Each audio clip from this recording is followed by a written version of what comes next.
Hello students, कैसे हैं आप सब। उम्मीद करता हूं आप सभी लोग स्वस्थ होंगे, मस्त होंगे और अपनी पढ़ाई भी एकदम ज़बरदस्त तरीके से कर रहे होंगे।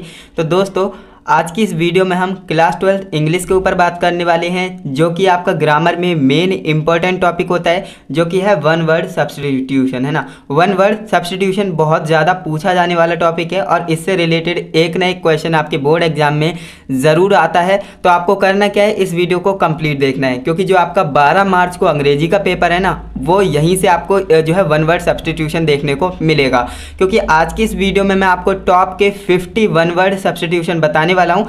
वन वर्ड सब्स्टिट्यूशन का मतलब क्या होता है, शब्द समूह के लिए एक शब्द, यानी आपके लिए एक सेंटेंस दे देंगे, है ना, लंबा चौड़ा सा, और उसको जो है आपको एक वर्ड में, है ना, एक वर्ड में आंसर करना है। तो यही होता है वन वर्ड सब्स्टिट्यूशन, जैसा कि पता लग रहा है वन वर्ड सब्स्टिट्यूशन, है ना। तो इस वीडियो को कंप्लीट ज़रूर देखना, क्योंकि मोस्ट इंपॉर्टेंट होने वाली है आपके लिए, है ना।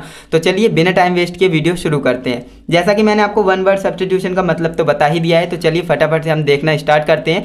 क्योंकि भैया आज की इस वीडियो में मैं आपको टॉप के 50, है ना, टॉप के 50 वन वर्ड सब्स्टिट्यूशन बताऊंगा, तो टाइम लगेगा, है ना। तो आप इस वीडियो को जरूर कंप्लीट देखना, हो सकता है वीडियो 20 से 30 मिनट की बन जाए, है ना। देखिए, ग्रुप ऑफ वर्ड, है ना, एक जो वर्ड का ग्रुप होगा वो यहाँ पर लिखा हुआ है, यानी सेंटेंस, है ना। एंड जो आपका वन वर्ड होगा वो यहाँ पर मैंने लिख दिया है। आपको इसकी स्क्रीनशॉट की बिल्कुल भी टेंशन नहीं करनी है। क्यों? क्योंकि इसकी जो PDF है ना, वो मैं आपको टेलीग्राम पर प्रोवाइड करा देता हूँ बिल्कुल फ्री में, है ना। तो आपको करना क्या है, टेलीग्राम पर जाना है एंड वहाँ से आप डाउनलोड कर सकते हो बिल्कुल फ्री में। आपको एक भी रुपये देने की ज़रूरत नहीं है, क्योंकि सारा कुछ आपके लिए फ्री ही करते हैं।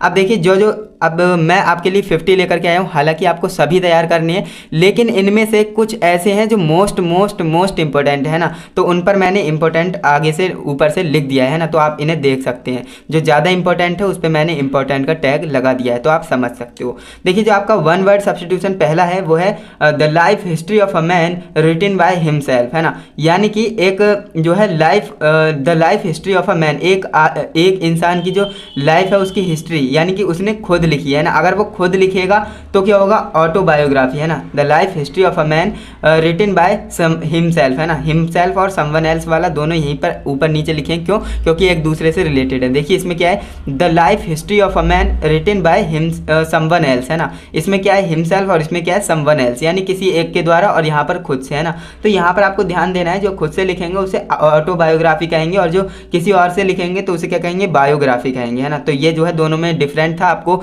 याद रखना है। एक याद रखेंगे तो दूसरा ऑटोमेटिक याद हो रहा है, इसलिए ऊपर नीचे मैंने लिखे हैं। आपको इसे अच्छे से ध्यान में रखना है। अगर आपके एग्जाम में आएगा the life history of a man written by himself, तो आपको क्या लगाना है, ऑटोबायोग्राफी, है ना। ऑटोबायोग्राफी इसका क्या होगा, वन वर्ड होगा। अगर आता है the life history of a man written by someone else, तो आपको बायोग्राफी लगाना है। ओके, तो इतनी बात आपको समझ में आई होगी। ये दोनों वर्ड वन वर्ड आपको अच्छे से समझ में आ गए होंगे। तो चलिए अब हम आगे बढ़ते हैं ना। जो आपका तीसरा नंबर वन वर्ड है उसे पढ़ते हैं। जो देखिए आपका तीसरा है, जो कि मोस्ट इंपॉर्टेंट है, a person who believes that there is no god. एक ऐसा व्यक्ति जो कि विश्वास नहीं करता है कि भगवान है ना। एक ऐसा व्यक्ति जो ये विश्वास नहीं करता है, यानी भगवान पर भरोसा नहीं रखता है, वो समझता है कि भगवान है ही नहीं। तो इसका आपको जो वन वर्ड में आंसर देना है, तो इसका वन वर्ड क्या हो जाएगा, अथीस्ट, है ना, अथीस्ट। यानी कि हिंदी में हम क्या कहते हैं, देखिए, जो भगवान को नहीं मानता है उसे हम हिंदी में क्या कहते हैं, नास्तिक, है ना। और जो मानता है उसे क्या कहते हैं, आस्तिक, है ना। तो इसमें देखिए, इसमें भी वही है, थोड़ा सा चेंज है। A person who believes that there is no god, एक ऐसा व्यक्ति जो भगवान को नहीं मानता है उसे क्या कहेंगे, अथीस्ट। लेकिन हु बिलीव्स इन गॉड, यानी एक ऐसा व्यक्ति जो कि भगवान को मानता है ना, तो उसे क्या कहेंगे, थीस्ट। यहाँ पर आप देखेंगे नास्तिक और आस्तिक, और यहाँ पर अथीस्ट और थीस्ट, है ना, दोनों मिलते जुलते हैं। इस तरह से आप याद कर सकते हो। याद कराने की पूरी जिम्मेदारी है ना। तो आप करना क्या है, इस वीडियो को कंप्लीट देखेंगे ना, तो आपके टॉप के 50, क्योंकि देखिए स्टूडेंट करते क्या है भाई, 200, 300, 400, 500 तक तैयार कर लेते हैं वन वर्ड, लेकिन फिर भी उनके एग्जाम में नहीं आता। लेकिन आज के इस वीडियो में मैं जो आपको 50 बता रहा हूँ ना, अगर आप इन्हें तैयार करते हो तो डेफिनेटली आपके एग्जाम में यहीं से आएगा वन वर्ड, है ना। तो फटाफट से आगे बढ़ते हैं। देखिए, एक साथ दो क्लियर करते हुए चल रहे हैं, 4 आपने अच्छे से समझ लिए। एंड इसके बाद जो आपका 5वां नंबर है, who strongly hold an opinion और बिलीव, है ना। अब देखिए, इसका जो वन वर्ड होगा वो क्या होगा, बाय गॉड, है ना, बाय गॉड। अगर आपके एग्जाम में आता है who strongly hold an opinion और बिलीव, तो इसका क्या हो जाएगा, बाय गॉड हो जाएगा। याद रखेंगे, मोस्ट इंपॉर्टेंट है। एंड इसके बाद मोस्ट इंपॉर्टेंट वाला आ रहा है, जो कि है sixth number a medicine which contract position, है ना, a medicine which contract position. अगर ये वाला आपके एग्जाम में वन वर्ड आएगा तो इसका आंसर क्या होगा, एंटीडोट। एंटीडोट जो है इसका राइट आंसर होगा, वन वर्ड होगा। ओके, इसे आप अच्छे से ध्यान रखेंगे। एंड इसके बाद हम बात करते हैं भाई नेक्स्ट जो हमारा 7 नंबर होने वाला है ना। 7 नंबर आपका क्या है, a person residing in a country but he is not a citizen, है ना। तो उसे क्या कहेंगे, देखिए a person residing in a country यानी कंट्री में आए but he is not a citizen, वह नागरिक नहीं है, तो उसे क्या कहेंगे, एलियन या फिर फॉरेनर, है ना। फॉरेनर भी कह सकते हैं या फिर एलियन कह सकते हैं, एलियन, है ना। तो इन्हें आपको ध्यान रखना है, इसका जो है वन वर्ड क्या हो जाएगा, एलियन या फिर क्या हो जाएगा, फॉरेनर। ओके, याद रखेंगे। एंड इसके बाद जो 8वां नंबर आपका वन वर्ड है, मोस्ट इंपॉर्टेंट है, प्रीवियस ईयर्स में भी आया है और इस बार भी डेफिनेटली आएगा, जो कि 8वां नंबर मोस्ट इंपॉर्टेंट है, जो कि है अ ट्रैवलर इन स्पेस, है ना। अ ट्रैवलर इन स्पेस यानी कि एक ऐसा व्यक्ति जो कि ट्रैवल कर रहा है कहाँ पर, स्पेस में, तो उसे क्या कहेंगे भाई, आप जानते होंगे एस्ट्रोनॉट कहती है ना, एस्ट्रोनॉट्स। तो इसका जो है वन वर्ड क्या हो जाएगा, अ ट्रैवलर इन स्पेस, इसका वन वर्ड हो जाएगा एस्ट्रोनॉट्स, है ना। याद रखेंगे, अगर ये एग्जाम में आता है तो इसका वन वर्ड आपको एस्ट्रोनॉट्स लिखना है, राइट आंसर हो जाएगा। एंड इसके बाद जो हमारा 9th नंबर है, क्या है, N assembly of listeners, N assembly of listeners यानी कि लिसनर्स की एक असेंबली होगी, सुनने वालों की, श्रोताओं की क्या होगी, एक असेंबली होगी, एक ग्रुप होगा, तो उसे क्या कहेंगे भाई, ऑडियंस कहेंगे ना। जैसे कि आपने देखा होगा, आप जो है एक बंदा जो है गाना गाता है या और उसके बहुत सारे फैन होते हैं, तो वो सुनने वाले हो गए, जो गाना गा रहा है वो बोलने वाला हो गया, है ना। तो एक जो है असेंबली हो किसकी, लिसनर्स की, सुनने वालों की एक असेंबली हो, ग्रुप हो, तो उसे क्या कहेंगे, इसका वन वर्ड क्या हो जाएगा, ऑडियंस हो जाएगा, है ना, ऑडियंस। याद रखेंगे, काफ़ी इंपॉर्टेंट है।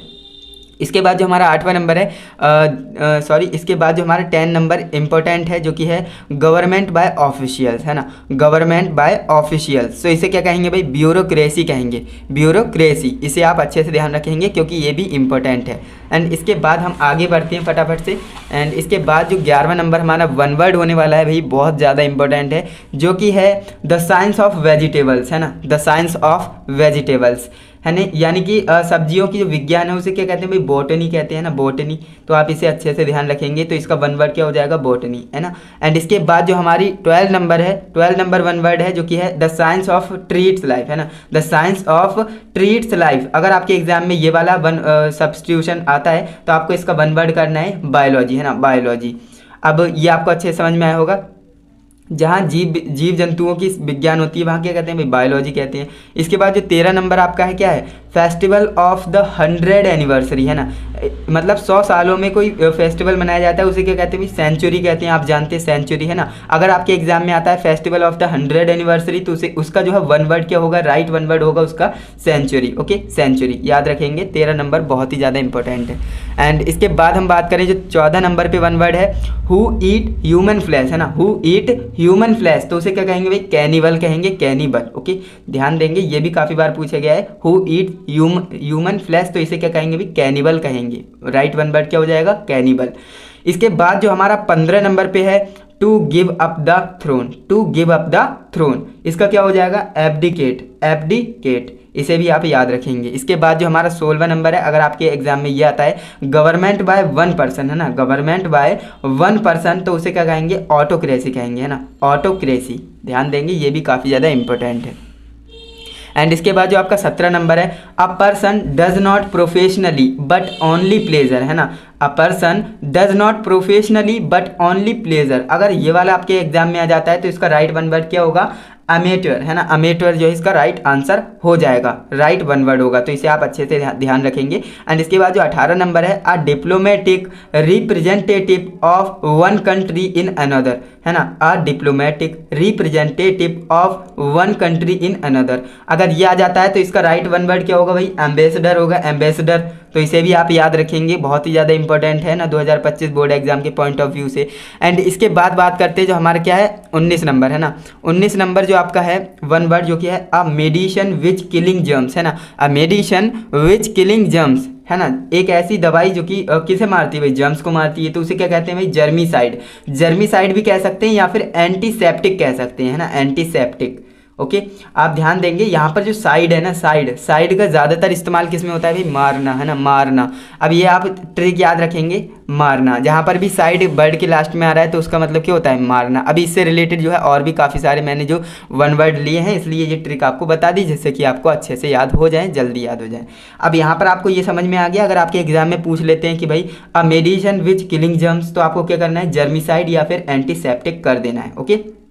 एंड इसके बाद जो हमारा 20 नंबर जो क्या है, वन वर्ड है जो कि मोस्ट इंपॉर्टेंट है, अ प्लेस फॉर ब्यूरियल्स, है ना, अदर देन चर्चयार्ड, है ना, a place for burials other than a churchyard. तो इसका क्या हो जाएगा भाई, सेमेटरी हो जाएगा, सेमेटरी। ओके, इसे भी आप याद रखेंगे, बहुत ही ज़्यादा इंपॉर्टेंट है। एंड इसके बाद हम बात करें भाई 21 नंबर की, है ना, 21 नंबर की जो कि है अ प्लेस फॉर क्रेमेशन, है ना, a place for cremation of dead bodies, a place for cremation of dead bodies, इसे आपको याद रखना है। इसका जो है राइट वन वर्ड क्या होगा, क्रेमेटोरियम, क्रेमेटोरियम। ओके, इसे आप याद रखेंगे, ये भी इंपॉर्टेंट है। एंड इसके बाद जो आपका लास्ट तो नहीं है, अभी 50 आपको बताने हैं। जो 22 नंबर है ना, 22 नंबर है जो कि है that is free from national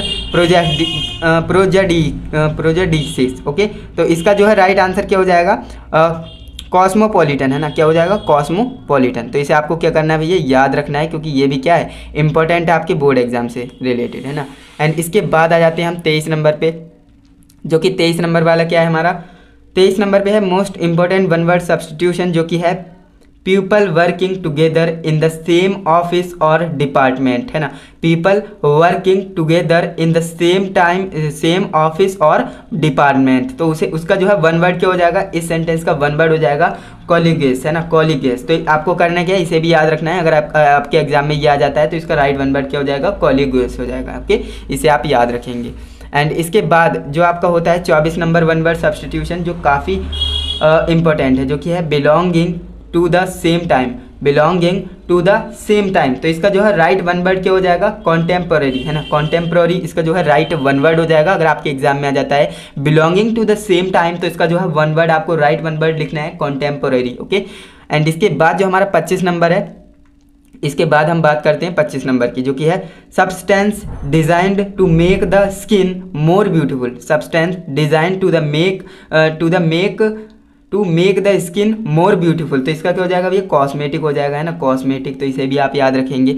and इसके बाद हम बात करें 26 नंबर पे है दैट कैन बी बिलीव्ड, है ना, दैट कैन बी बिलीव्ड। तो इसका क्या हो जाएगा, क्रेडिबल, क्रेडिबल जो है इसका राइट वन वर्ड हो जाएगा। इसे आपको याद रखना है क्योंकि मोस्ट इंपॉर्टेंट है बोर्ड एग्जाम 2025 के पॉइंट ऑफ व्यू से। एंड इसके बाद जो हमारा 27 नंबर पे है the state of being unmarried, the state of being unmarried. तो इसका क्या हो जाएगा, कैलिबेसी, है ना, सेलिबेसी हो जाएगा, कैलिबेसी नहीं। कि देखिए सब जब भी सी के आगे ई आ जाए, ई आई वाई, तो उसका जो आवाज़ है सा में निकलती है ना, तो सेलिबेसी हो जाएगा। एंड इसके बाद जो आपका 28 नंबर पे है, जो कि मोस्ट इंपॉर्टेंट है ना, इसे अच्छे से पढ़ना है। देखिए ये काफ़ी इंपॉर्टेंट है बोर्ड एग्जाम 2025 के पॉइंट ऑफ व्यू से, तो इसे आपको अच्छे से ध्यान रखना है। A government of the people by the people and for the people, है ना, काफ़ी आसान है, इसे आप याद रख सकते हैं। A government of the people by the people and for the people, है ना, जो कि क्या होता है भाई, डेमोक्रेसी होता है। आप जानते हैं भाई प्रजातंत्र में क्या होता है, a government of the people by the people and for the people, तो उसे क्या कहते हैं, डेमोक्रेसी कहते हैं। इसे आपको याद रखना है। अगर ये पूछेगा तो इसका राइट वन वर्ड क्या हो जाएगा, डेमोक्रेसी हो जाएगा। एंड इसके बाद जो हमारा 29 नंबर पे है वांट ऑफ रेन, है ना, वांट ऑफ रेन, तो उसे क्या कहेंगे, ड्रॉट कहेंगे, है ना, ड्रॉट। तो इसे आप याद रखेंगे, वांट ऑफ रेन आपके एग्जाम में आएगा तो उसका राइट वन वर्ड हो जाएगा ड्रॉट। ओके। एंड इसके बाद जो आपका 30 नंबर पे है that is fit to be eaten, that is fit to be eaten, है ना, तो उसे क्या कहेंगे, एडिबल, है ना, edible. That is fit to be eaten, तो उसे क्या कहेंगे, एडिबल, है ना। ध्यान देंगे, काफ़ी इंपॉर्टेंट है आपके बोर्ड एग्जाम से रिलेटेड, तो आपको इसे भी याद रखना है। एंड इसके बाद हम बात करें जो 31 नंबर पे है फिट टू बी चूजन, है ना, फिट टू बी चूजन, तो उसका क्या कहते हैं भाई, एलिजिबल, है ना। कोई चीज़ अगर फिट है आपके चूज करने के लिए, है ना, कोई विकल्प है आपके पास, आप उसे चुन रहे हैं तो चुनने लायक है, तो उसे क्या कहेंगे भाई, एलिजिबल कहेंगे।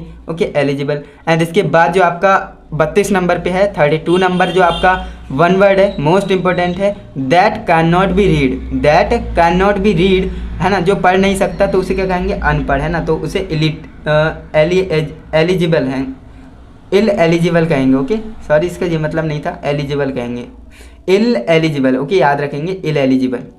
एंड इसके बाद जो आपका 32 नंबर पे है spoken without previous preparation, spoken without previous preparation, तो इसका क्या हो जाएगा एक्सटेम्पर। ओके, अगर ये वाला आपके एग्जाम में आ जाता है स्पोकन विदाउट प्रीवियस प्रिपरेशन तो इसका राइट वन वर्ड हो जाएगा एक्सटेम्पर। ओके, याद रखेंगे, काफ़ी इंपॉर्टेंट है। एंड इसके बाद जो आपका 34 नंबर पे है 34th नंबर जो आपका वन वर्ड है मोस्ट इंपॉर्टेंट है, a selfish person who always think of himself, है ना।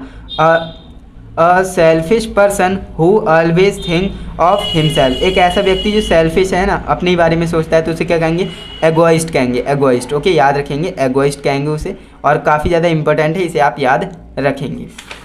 एंड इसके बाद हम आगे बढ़ते हैं भाई, जो कि हमारा क्या है 35 नंबर पे है, और आप देख सकते हैं भाई इंपॉर्टेंट का टैग लगा हुआ है, इसका मतलब बहुत ही ज़्यादा इंपॉर्टेंट है, जो कि है a person who Yeats too much, है ना। A person who Yeats too much, तो इसका क्या हो जाएगा, ग्लटन हो जाएगा, ग्लटन इसका राइट वन वर्ड हो जाएगा। अगर ये एग्जाम में आ जाता है तो इसका राइट वन वर्ड क्या हो जाएगा, ग्लटन हो जाएगा। एंड इसके बाद जो आपका 36 नंबर पे है 36 नंबर जो आपका वन वर्ड है, for which no salary is paid, for which no salary is paid, तो इसका क्या हो जाएगा, हॉनररी, है ना, हॉनररी इसका जो है राइट वन वर्ड हो जाएगा, आप ध्यान रखेंगे। एंड इसके बाद जो 37 नंबर पे है ना 37 नंबर पे जो आपका वन वर्ड है मोस्ट इंपॉर्टेंट है, a person who leaves his own country and goes to live in another, है ना। A person who leaves his own country and goes to live in another, तो उसे क्या कहेंगे, इमिग्रेंट कहेंगे। Immigrant और इमिग्रेंट में अंतर होता है इससे रिलेटेड, क्योंकि देखिए एक होता है एमिग्रेंट और एक होता है इमिग्रेंट, है ना, तो दोनों में अंतर है, इमिग्रेंट वाला आगे है, तो आप ध्यान रखेंगे। अगर ये वाला आता है कि a person who leaves his own country and goes to live in another, तो उसमें आपको एमिग्रेंट करना है, और एक नेक्स्ट आगे आपको बताएंगे, है ना। 38 नंबर पे है जो कि मोस्ट इंपॉर्टेंट है, that can not B heard, that can not B heard, तो इसका क्या हो जाएगा, इनऑडिएबल, है ना, इनऑडिएबल, इसे आप याद रखेंगे। और इसके बाद जो आपका 39 नंबर पे है, that is difficult to believe, that is difficult to believe, तो इसका राइट वन वर्ड क्या हो जाएगा, इनक्रेडिबल, इनक्रेडिबल, है ना। इनऑडिएबल और इनक्रेडिबल डिफरेंट होता है, दोनों में अंतर होता है। इसके बाद जो 40 नंबर पे है 40 नंबर पे जो आपका वन वर्ड है मोस्ट इंपॉर्टेंट है, that can not be conquered, that can not be conquered, तो इसका राइट वन वर्ड क्या हो जाएगा, इनविंसिबल, है ना, इनविंसिबल, तो इसका राइट वन वर्ड हो जाएगा इनविंसिबल। एंड इसके बाद जो आपका 41 नंबर पे है ना, 41 नंबर पे मोस्ट इंपॉर्टेंट है जो कि आपका है, a person who comes to one country from another in order to settle there, है ना। अब देखिए इसमें है क्या है, इमिग्रेंट, मैंने आपको बताया था एक होता है एमिग्रेंट और एक होता है इमिग्रेंट। देखिए इसमें क्या है, इस वाले में क्या है एमिग्रेंट और इस वाले में क्या है इमिग्रेंट, तो ध्यान रखेंगे यही जो है अंतर होता है दोनों में। अगर ये वाला पूछता है कि भाई a person who comes to one country from another in order to settle there, तो इसमें जो है इमिग्रेंट राइट वन वर्ड हो जाएगा, तो इसे आप क्या करेंगे भैया, याद रखेंगे क्योंकि मोस्ट इंपॉर्टेंट है।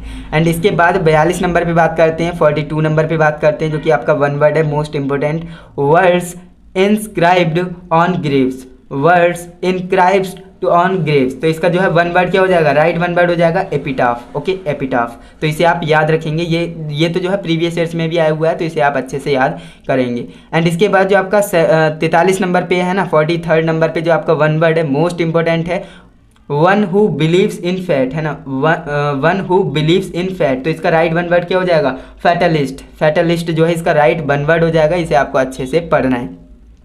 एंड इसके बाद जो आपका 44th नंबर है one word most important, that में कॉज दैट, है ना, दैट में कॉज दैट, तो इसका जो है राइट वन वर्ड क्या हो जाएगा, फॉरेनर, है ना, फॉरेनर जो है इसका राइट वन वर्ड हो जाएगा, ध्यान देंगे। एंड इसके बाद जो आपका 45 नंबर पे है 45 नंबर पे जो आपका है वन वर्ड है मोस्ट इंपॉर्टेंट है, articles sent from one country to another, है ना, articles sent from one country to another, तो उसे क्या कहेंगे भाई, एक्सपोर्ट कहेंगे, एक्सपोर्ट करना। एंड इसके बाद जो आपका 46 नंबर पे है जो कि है a disease that spreads over a large area, है ना, a disease that spreads over a large area, तो इसके जो है राइट वन वर्ड क्या हो जाएगा, एपिडेमिक, एपिडेमिक हो जाएगा, और ये मोस्ट इंपॉर्टेंट है आपके बोर्ड एग्जाम के लिए, तो इसे आप अच्छे से तैयार करेंगे।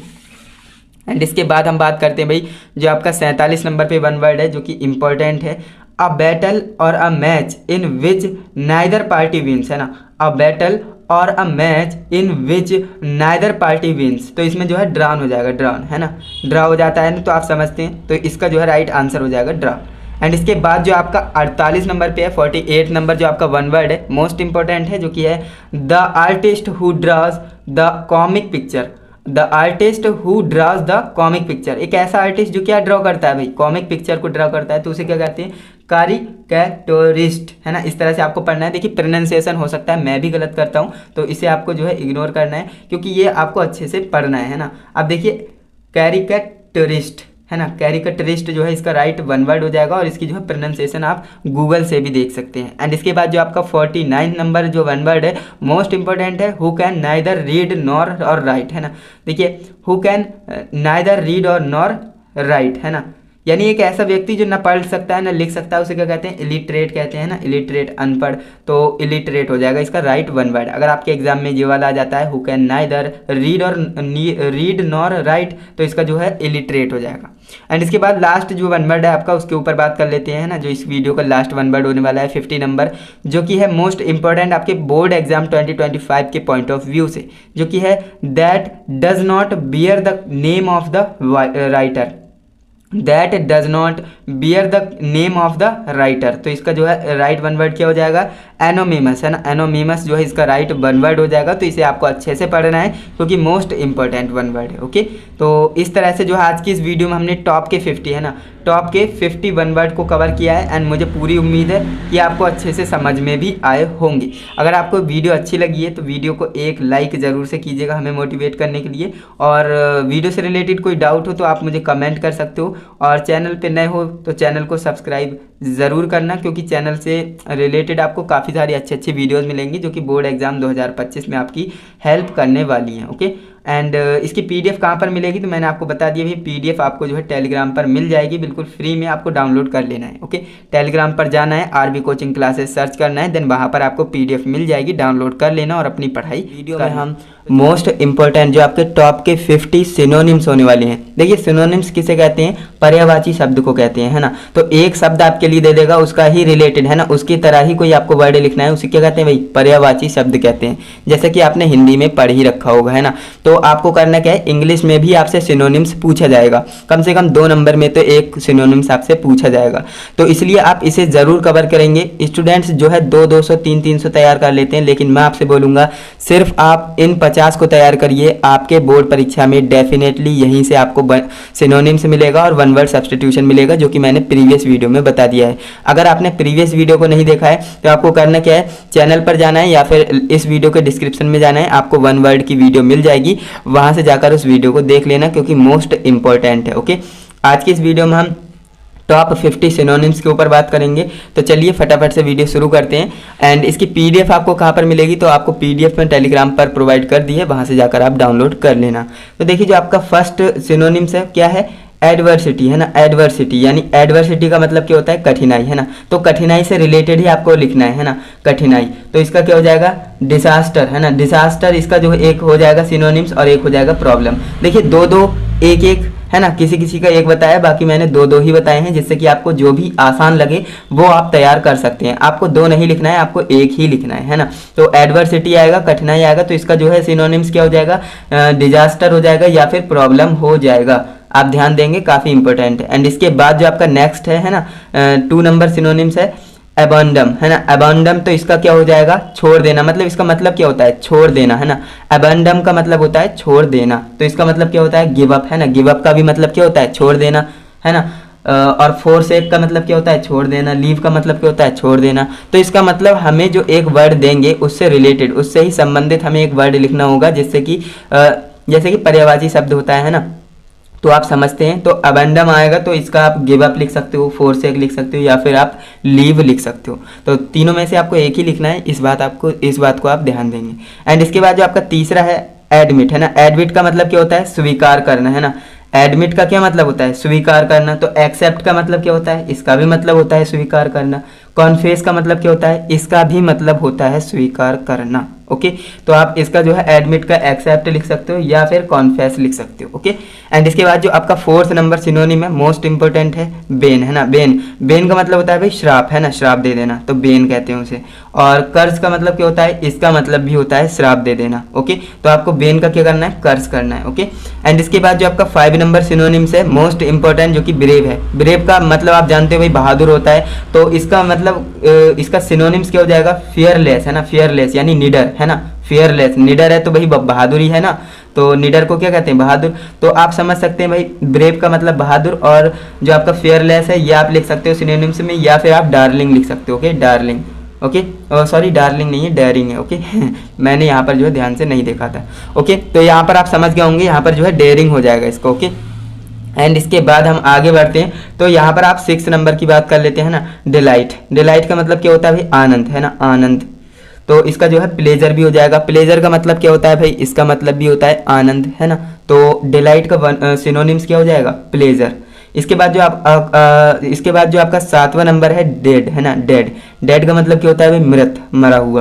तो लाइफलेस का मतलब क्या होगा, इसका मतलब भी मरा हुआ होता है, और डिसीज्ड, है ना, तो इसका मतलब भी क्या होगा, मरा हुआ। तो आप जो है डेड का क्या लिख सकते हैं, लाइफलेस या फिर डिसीज्ड, जो भी आपको अच्छा लगे दोनों में से आप याद कर सकते हैं।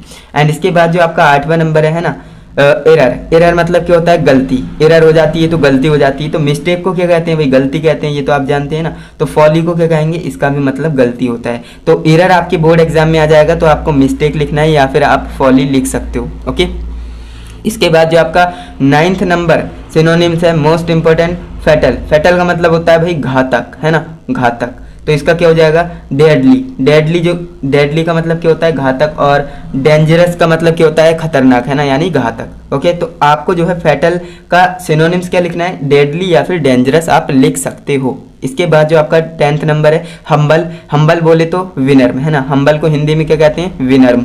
और इसका जो है जेंटल हो जाएगा और मीक हो जाएगा। अगर आपके बोर्ड एग्जाम में आ जाता है हम्बल, इसका सिनोनिम्स लिखने के लिए आ जाता है, तो आप जेंटल या फिर मीक लिख सकते हो।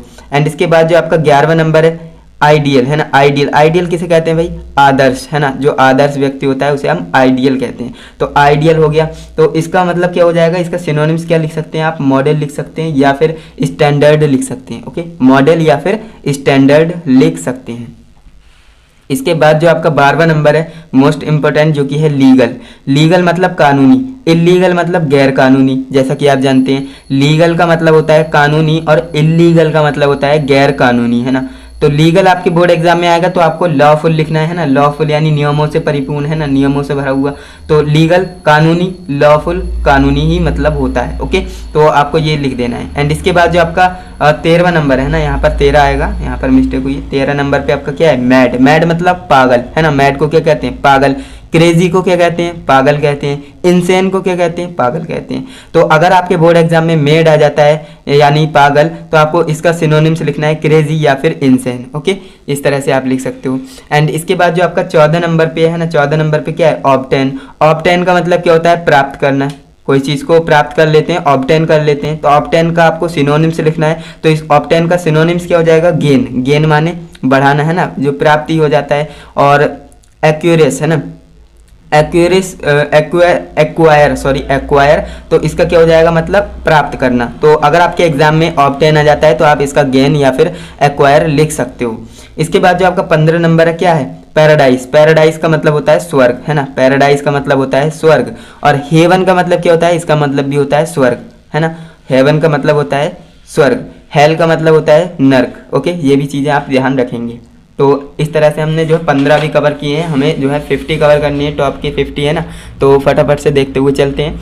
16 नंबर पे जो आपका है प्रोटेक्ट। प्रोटेक्ट का मतलब होता है भी रक्षा करना, किसी चीज़ को प्रोटेक्ट कर दिए तो उसकी रक्षा कर रहे हो, तो प्रोटेक्ट का मतलब होता है हिंदी में रक्षा करना। तो इसका सिनोनिम्स क्या हो जाएगा, सेव। सेव का मतलब भी क्या होता है भाई, रक्षा करना या फिर संभाल कर रखना, है ना। डिफेंड। डिफेंड का मतलब भी क्या होता है, रक्षा करना। तो अगर आपके एग्जाम में प्रोटेक्ट आता है तो आप इसका सेव या फिर डिफेंड लिख सकते हो। इसके बाद जो आपका 17 नंबर है, रिलायबल, है ना, रिलायबल। तो इसका मतलब होता है भरोसा, भरोसेमंद, है ना, जिस पर आप भरोसे कर सकते हो। रिलायबल पर्सन पर आप भरोसा कर सकते हो, जो भरोसेमंद है ना। तो इसका जो है आप सिनोनिम्स लिख सकते हो, कैंडिड, है ना, ट्रस्टवर्थी, ट्रस्टवर्थी या फिर कैंडिड लिख सकते हो। किसका? रिलायबल का सिनोनिम्स। ओके, एंड इसके बाद जो आपका 18 नंबर पे है रिवील। रिवील का मतलब सामने लाना है ना, फेस रिवील करना यानी फेस को सामने लाना, तो रिवील का मतलब होता है सामने लाना हिंदी में, है ना। तो रिवील का जो आपका सिनोनिम्स होने वाला है वो क्या होगा? शो या फिर डिस्प्ले, है ना। डिस्प्ले मतलब सामने लाना, शो मतलब दिखाना, है ना, तो बात एक ही है। तो रिवील का सिनोनिम्स हो जाएगा शो या फिर डिस्प्ले, आप किसी को भी याद कर सकते हो। एंड इसके बाद जो रेंट, रेंट का मतलब क्या होता है भैया? किराया, है ना। रेंट का मतलब क्या होता है? किराया। तो इसका जो है सिनोनिम्स क्या हो जाएगा? फेयर, है ना, और फी। फेयर और फी जो है इसका राइट सिनोनिम्स हो जाएगा, तो इसे आप याद कर सकते हो। एंड इसके बाद जो आपका 20वां नंबर सिनोनिम्स है जो कि आपको करना है सैक्रेड, है ना। सैक्रेड का मतलब होता है पवित्र। सैक्रेड का क्या मतलब होता है? पवित्र। तो इसका सिनोनिम्स क्या हो जाएगा? इसका सिनोनिम्स हो जाएगा हॉली। हॉली मीन्स क्या होता है? पवित्र। हॉली रिवर, है ना, पवित्र गंगा। और जेन्युइन, जेन्युइन का मतलब भी क्या होता है? पवित्र, है ना, असली, है ना, पवित्र। तो आप समझ सकते हो। इसके बाद 21 नंबर पे जो आपका वन वर्ड नहीं है सिनोनिम्स है जो कि मोस्ट इंपॉर्टेंट है, सैरो। सैरो का मतलब क्या होता है? दुख। अब इसका तो आप जानते होंगे भाई, डिस्ट्रेस, है ना। डिस्ट्रेस कोई हो जाता है तो दुख हो जाता है तो उसे, तो सौरो का आपका जो सिनोनिम्स हो जाएगा क्या हो जाएगा? डिस्ट्रेस। याद रखेंगे, काफ़ी इंपॉर्टेंट था। एंड इसके बाद जो आपका 22 नंबर है, 22 नंबर पे क्या है? सोलैक, है ना, सोलैक। तो इसका जो है राइट आंसर क्या हो जाएगा? देखिए जो सोलैस है इसका जो हिंदी में मतलब होता है शांति, है ना। सोलैस को हिंदी में शांति कहते हैं, तो इसका मतलब हो जाएगा काम या फिर सेटिस्फैक्शन, है ना। सेटिस्फैक्शन का मतलब होता है संतुष्ट हो जाना, शांति हो जाना, है ना। तो सोलैस का जो सिनोनिम्स हो जाएगा काम हो जाएगा या फिर सेटिस्फैक्शन हो जाएगा। इसके बाद जो आपका 23 नंबर पे है टिमिड, है ना। टिमिड का मतलब होता है कायर। टिमिड का मतलब होता है कायर। इसका मतलब होता है क्वर्ड, है ना। देखिए जो आपका टिमिड है इसका सिनोनिम्स क्या हो जाएगा? कोवर्ड, है ना। कोवर्ड हो जाएगा और फेयरफुल हो जाएगा। फेयरफुल, फेयरलेस मत कर देना क्योंकि वो तो आपका बहादुर हो जाएगा। कायर को फेयरफुल कहेंगे, है ना। फेयरफुल यानी डर से भरा हुआ, है ना, तो उसे क्या कहेंगे? फेयरफुल। इसके बाद जो आपका 24 नंबर पे है क्या है? विक्ट्री। विक्ट्री का क्या मतलब होता है भाई? आप जानते हैं विक्ट्री का मतलब होता है विजय, है ना। विजय कर जाना तो विक्ट्री, है ना, जीत जाना। तो इसका मतलब होता है सक्सेस, सफलता और विजय बात तो एक ही है ना। और ट्रिम्प इसका मतलब क्या होता है? विजय या फिर सफलता। तो विक्ट्री का आप क्या लिख सकते हो सिनोनिम? सक्सेस या फिर ट्रिम्फ लिख सकते हो। इसके बाद जो आपका 25 नंबर पे है जैनित, है ना। जैनित, तो इसका आप क्या लिख इसका मतलब क्या होता है हिंदी में? चोटी, है ना। जैनित का मतलब होता है चोटी, तो इसका सिनोनिम्स आप क्या लिख सकते हो? सबमिट, है ना, सबमिट। एंड सबमिट नहीं बोल रहा हूँ मैं, सबमिट, है ना। और इसका जो पीक आप लिख सकते हो या फिर आप टॉप लिख सकते हो, ये आप याद रखेंगे, काफ़ी बार आया हुआ है। एंड इसके बाद जो आपका 26 नंबर पे है मर्ज, है ना, मर्ज। तो इसका मर्ज नहीं है यहाँ पर, ये मर्ग है। Okay, meagre, okay, meagre. अल्प, इसका मतलब होता है अल्प। इन एडेक्वेट, है ना, इन एडेक्वेट। यहाँ पर जो है प्रोनाउंसिएशन में थोड़ी सी मिस्टेक हो रही है तो आप इसे देखिएगा। इन एडिक्वेट हो जाएगा या फिर इनसफिशिएंट हो जाएगा इसका, है ना, तो इसे आप याद रखेंगे। एंड इसके बाद जो आपका 27 नंबर पे है जो कि है रेज, है ना। रेज का मतलब होता है क्रोध। रेज का मतलब क्या होता है? क्रोध। तो इसका क्या हो जाएगा? एंगर। एंगर का मतलब क्या होता है? क्रोध। एंग्री, एंगर, है ना, तो बात एक ही है। मैडनेस, मैडनेस का मतलब क्या हो जाएगा? क्रोध। इसके बाद 28 नंबर पे है ट्रांसिएंट, है ना। तो इसका मतलब होता है क्षणिक, है ना, क्षणिक। तो इसका मतलब हो जाएगा टेम्पोररी, है ना, टेम्पोररी या फिर मोमेंटरी, है ना, मोमेंटरी। तो ध्यान देंगे, टेम्परेरी का मतलब क्या होता है? क्षणिक, कुछ समय के लिए, है ना, टेम्परेरी चीज़ है। तो मोमेंटरी भी हो जाएगा और टेम्परेरी भी हो जाएगा, किसका? ट्रांसिएंट का जो है सिनोनिम्स। ओके, एंड इसके बाद जो आपका 29 नंबर पे है जो कि मोस्ट इंपॉर्टेंट है, 29 नंबर पे निम्बल, है ना, निम्बल। तो इसका जो है बुद्धिमान कहते हैं हिंदी में, है ना, निम्बल को बुद्धिमान कहते हैं। तो इंटेलिजेंट को क्या कहते हैं भाई? बुद्धिमान ही कहते हैं। तो इसका जो है इंटेलिजेंट सिनोनिम हो जाएगा। और स्मार्ट, स्मार्ट मतलब क्या, किसे कहते हैं? जो बुद्धिमान होता है ना, समझदार होता है। इसके बाद जो आपका 30 नंबर पे है इंसिसेंट, है ना। इंसिसेंट मतलब लगातार, है ना। तो इसे आप कंटिन्यूअस कह सकते हो या फिर नॉन स्टॉप कह सकते हो। नॉन स्टॉप या फिर कंटिन्यूअस कह सकते हो, जिसे हम लगातार कहते हैं। तो इंसिसेंट का क्या हो जाएगा भाई? जो इंसिसेंट का जो सिनोनिम्स हो जाएगा नॉन स्टॉप और कंटिन्यूअस, है ना। तो इसे आप याद रखेंगे। एंड इसके बाद हम बात करते हैं जो आपका 13 नंबर पे सिनोनिम्स है मोस्ट इंपॉर्टेंट, डिजोलेट, है ना। डिजोलेट यानी निर्जन। निर्जन को क्या कहते हैं भाई? डिजोलेट कहते हैं। और इसका जो सिनोनिम्स हो जाएगा क्या हो जाएगा? लोनली, है ना, लोनली हो जाएगा और डार्क हो जाएगा। इसे आप याद रखेंगे। क्योंकि ये काफ़ी इंपॉर्टेंट है। एंड इसके बाद जो आपका 32 नंबर पे है सफिशिएंट, है ना। इनसफिशिएंट का मतलब होता है अपर्याप्त और सफिशिएंट का मतलब होता है पर्याप्त, है ना। तो एडिक्वेट हो जाएगा इसका और सेटिस्फैक्शन हो जाएगा, है ना। सेटिस्फैक्शन मतलब पर्याप्त है, संतुष्ट है। इसके बाद जो आपका 33 नंबर पे है 33rd नंबर, जो सिनोनिम्स है मोस्ट इंपॉर्टेंट है आपके बोर्ड एग्जाम के पॉइंट ऑफ व्यू से, जो कि है यूनिक। यूनिक का मतलब क्या होता है आप जानते भाई, अनोखा। यूनिक मतलब अनोखा, तो इसका जो है क्या हो जाएगा पेकुलियर, है ना, और डिस्टिंक्टिव, है ना। पेकुलियर और डिस्टिंक्टिव क्या हो जाएगा, इसका सिनोनिम्स हो जाएगा। तो इसे भी आप अच्छे से याद करेंगे। एंड इसके बाद जो आपका 34 नंबर पे है पेरेनियल, है ना। पेरेनियल तो इसे क्या कहते हैं, 12मासी, है ना। पेरेनियल 12मासी, तो इसका क्या हो जाएगा इमॉर्टल और टाइमलेस, है ना। इमॉर्टल और टाइमलेस क्या हो जाएगा, इसका सिनोनिम्स हो जाएगा। इसके बाद जो आपका 35 नंबर पे है मटिनी, है ना। मटिनी तो इसका जो क्या कहते हैं हिंदी में बगावत, है ना। मटिनी को क्या कहते हैं बगावत, तो इसका क्या हो जाएगा रिवॉल्ट या फिर रिबिलियन, है ना। रिवॉल्ट या फिर रिबिलियन। इसके बाद जो आपका इसके बाद बात करें जो आपका 36 नंबर पे है एंडीवर, है ना। एंडीवर जो कि प्रयास कहते हैं, इसको क्या कहते हैं, एंडीवर को हिंदी में प्रयास कहते हैं। और इसका जो सिनोनिम्स है वो हो जाएगा ट्राई। ट्राई का मतलब भी प्रयास होता है, अटेम्प्ट का मतलब भी प्रयास होता है, स्ट्राइव, है ना। स्ट्राइव का मतलब भी क्या होता है, प्रयास होता है। तो इसे आप अच्छे से तैयार करेंगे। इसके बाद जो आपका 37 नंबर पे है क्या है अटेन, है ना। अटेन तो इसका मतलब होता है प्राप्त करना। अटेन का मतलब भी प्राप्त करना होता है, तो इसका आप गेन लिख सकते हो, अचीव लिख सकते हो, है ना। इसके बाद जो आपका एक्नॉलेजमेंट, है ना। एक्नॉलेजमेंट, इसे नॉलेजमेंट ही कहते हैं ना, लेकिन यहाँ पर ए और सी लगा हुआ होता है, ध्यान देंगे। तो इसे हम क्या कहते हैं, स्वीकार करना कहते हैं, स्वीकार करना। तो इसे हम एक्सेप्ट कह सकते हैं या फिर एडमिट कह सकते हैं, है ना। एडमिट या फिर एक्सेप्ट कह सकते हैं। इसके बाद जो आपका 39 नंबर है 39th नंबर, जो आपका सिनोनिम्स है मोस्ट इंपॉर्टेंट है आपके बोर्ड एग्जाम के रिलेटेड, जो कि है एड, है ना, जो कि सहायता। ऐड का मतलब सहायता। सहायता का आप जानते हैं भाई हेल्प हो सकता है, सपोर्ट हो सकता है, असिस्टेंस हो सकता है ना, असिस्टेंस। तो इस तरह से जो है इसके सिनोनिम्स हो जाएंगे 3, आप किसी को भी याद कर सकते हैं। एंड इसके बाद जो आपका 40 नंबर पे है एपोलॉजी, है ना। एपोलॉजी यानी क्षमा प्रार्थना, है ना। एपोलॉजी यानी क्षमा प्रार्थना, तो इसका हो जाएगा पार्डन और एक्सक्यूज, है ना। एक्सक्यूज और पार्डन जो है इसका राइट सिनोनिम्स हो जाएगा, इसे आप याद कर लीजिएगा। एंड इसके बाद जो आपका है 41 नंबर पे ब्रेव, बहादुर, है ना, जो कि हमने अभी अभी देखा है। ब्रेव का मतलब क्या होता है, बहादुर।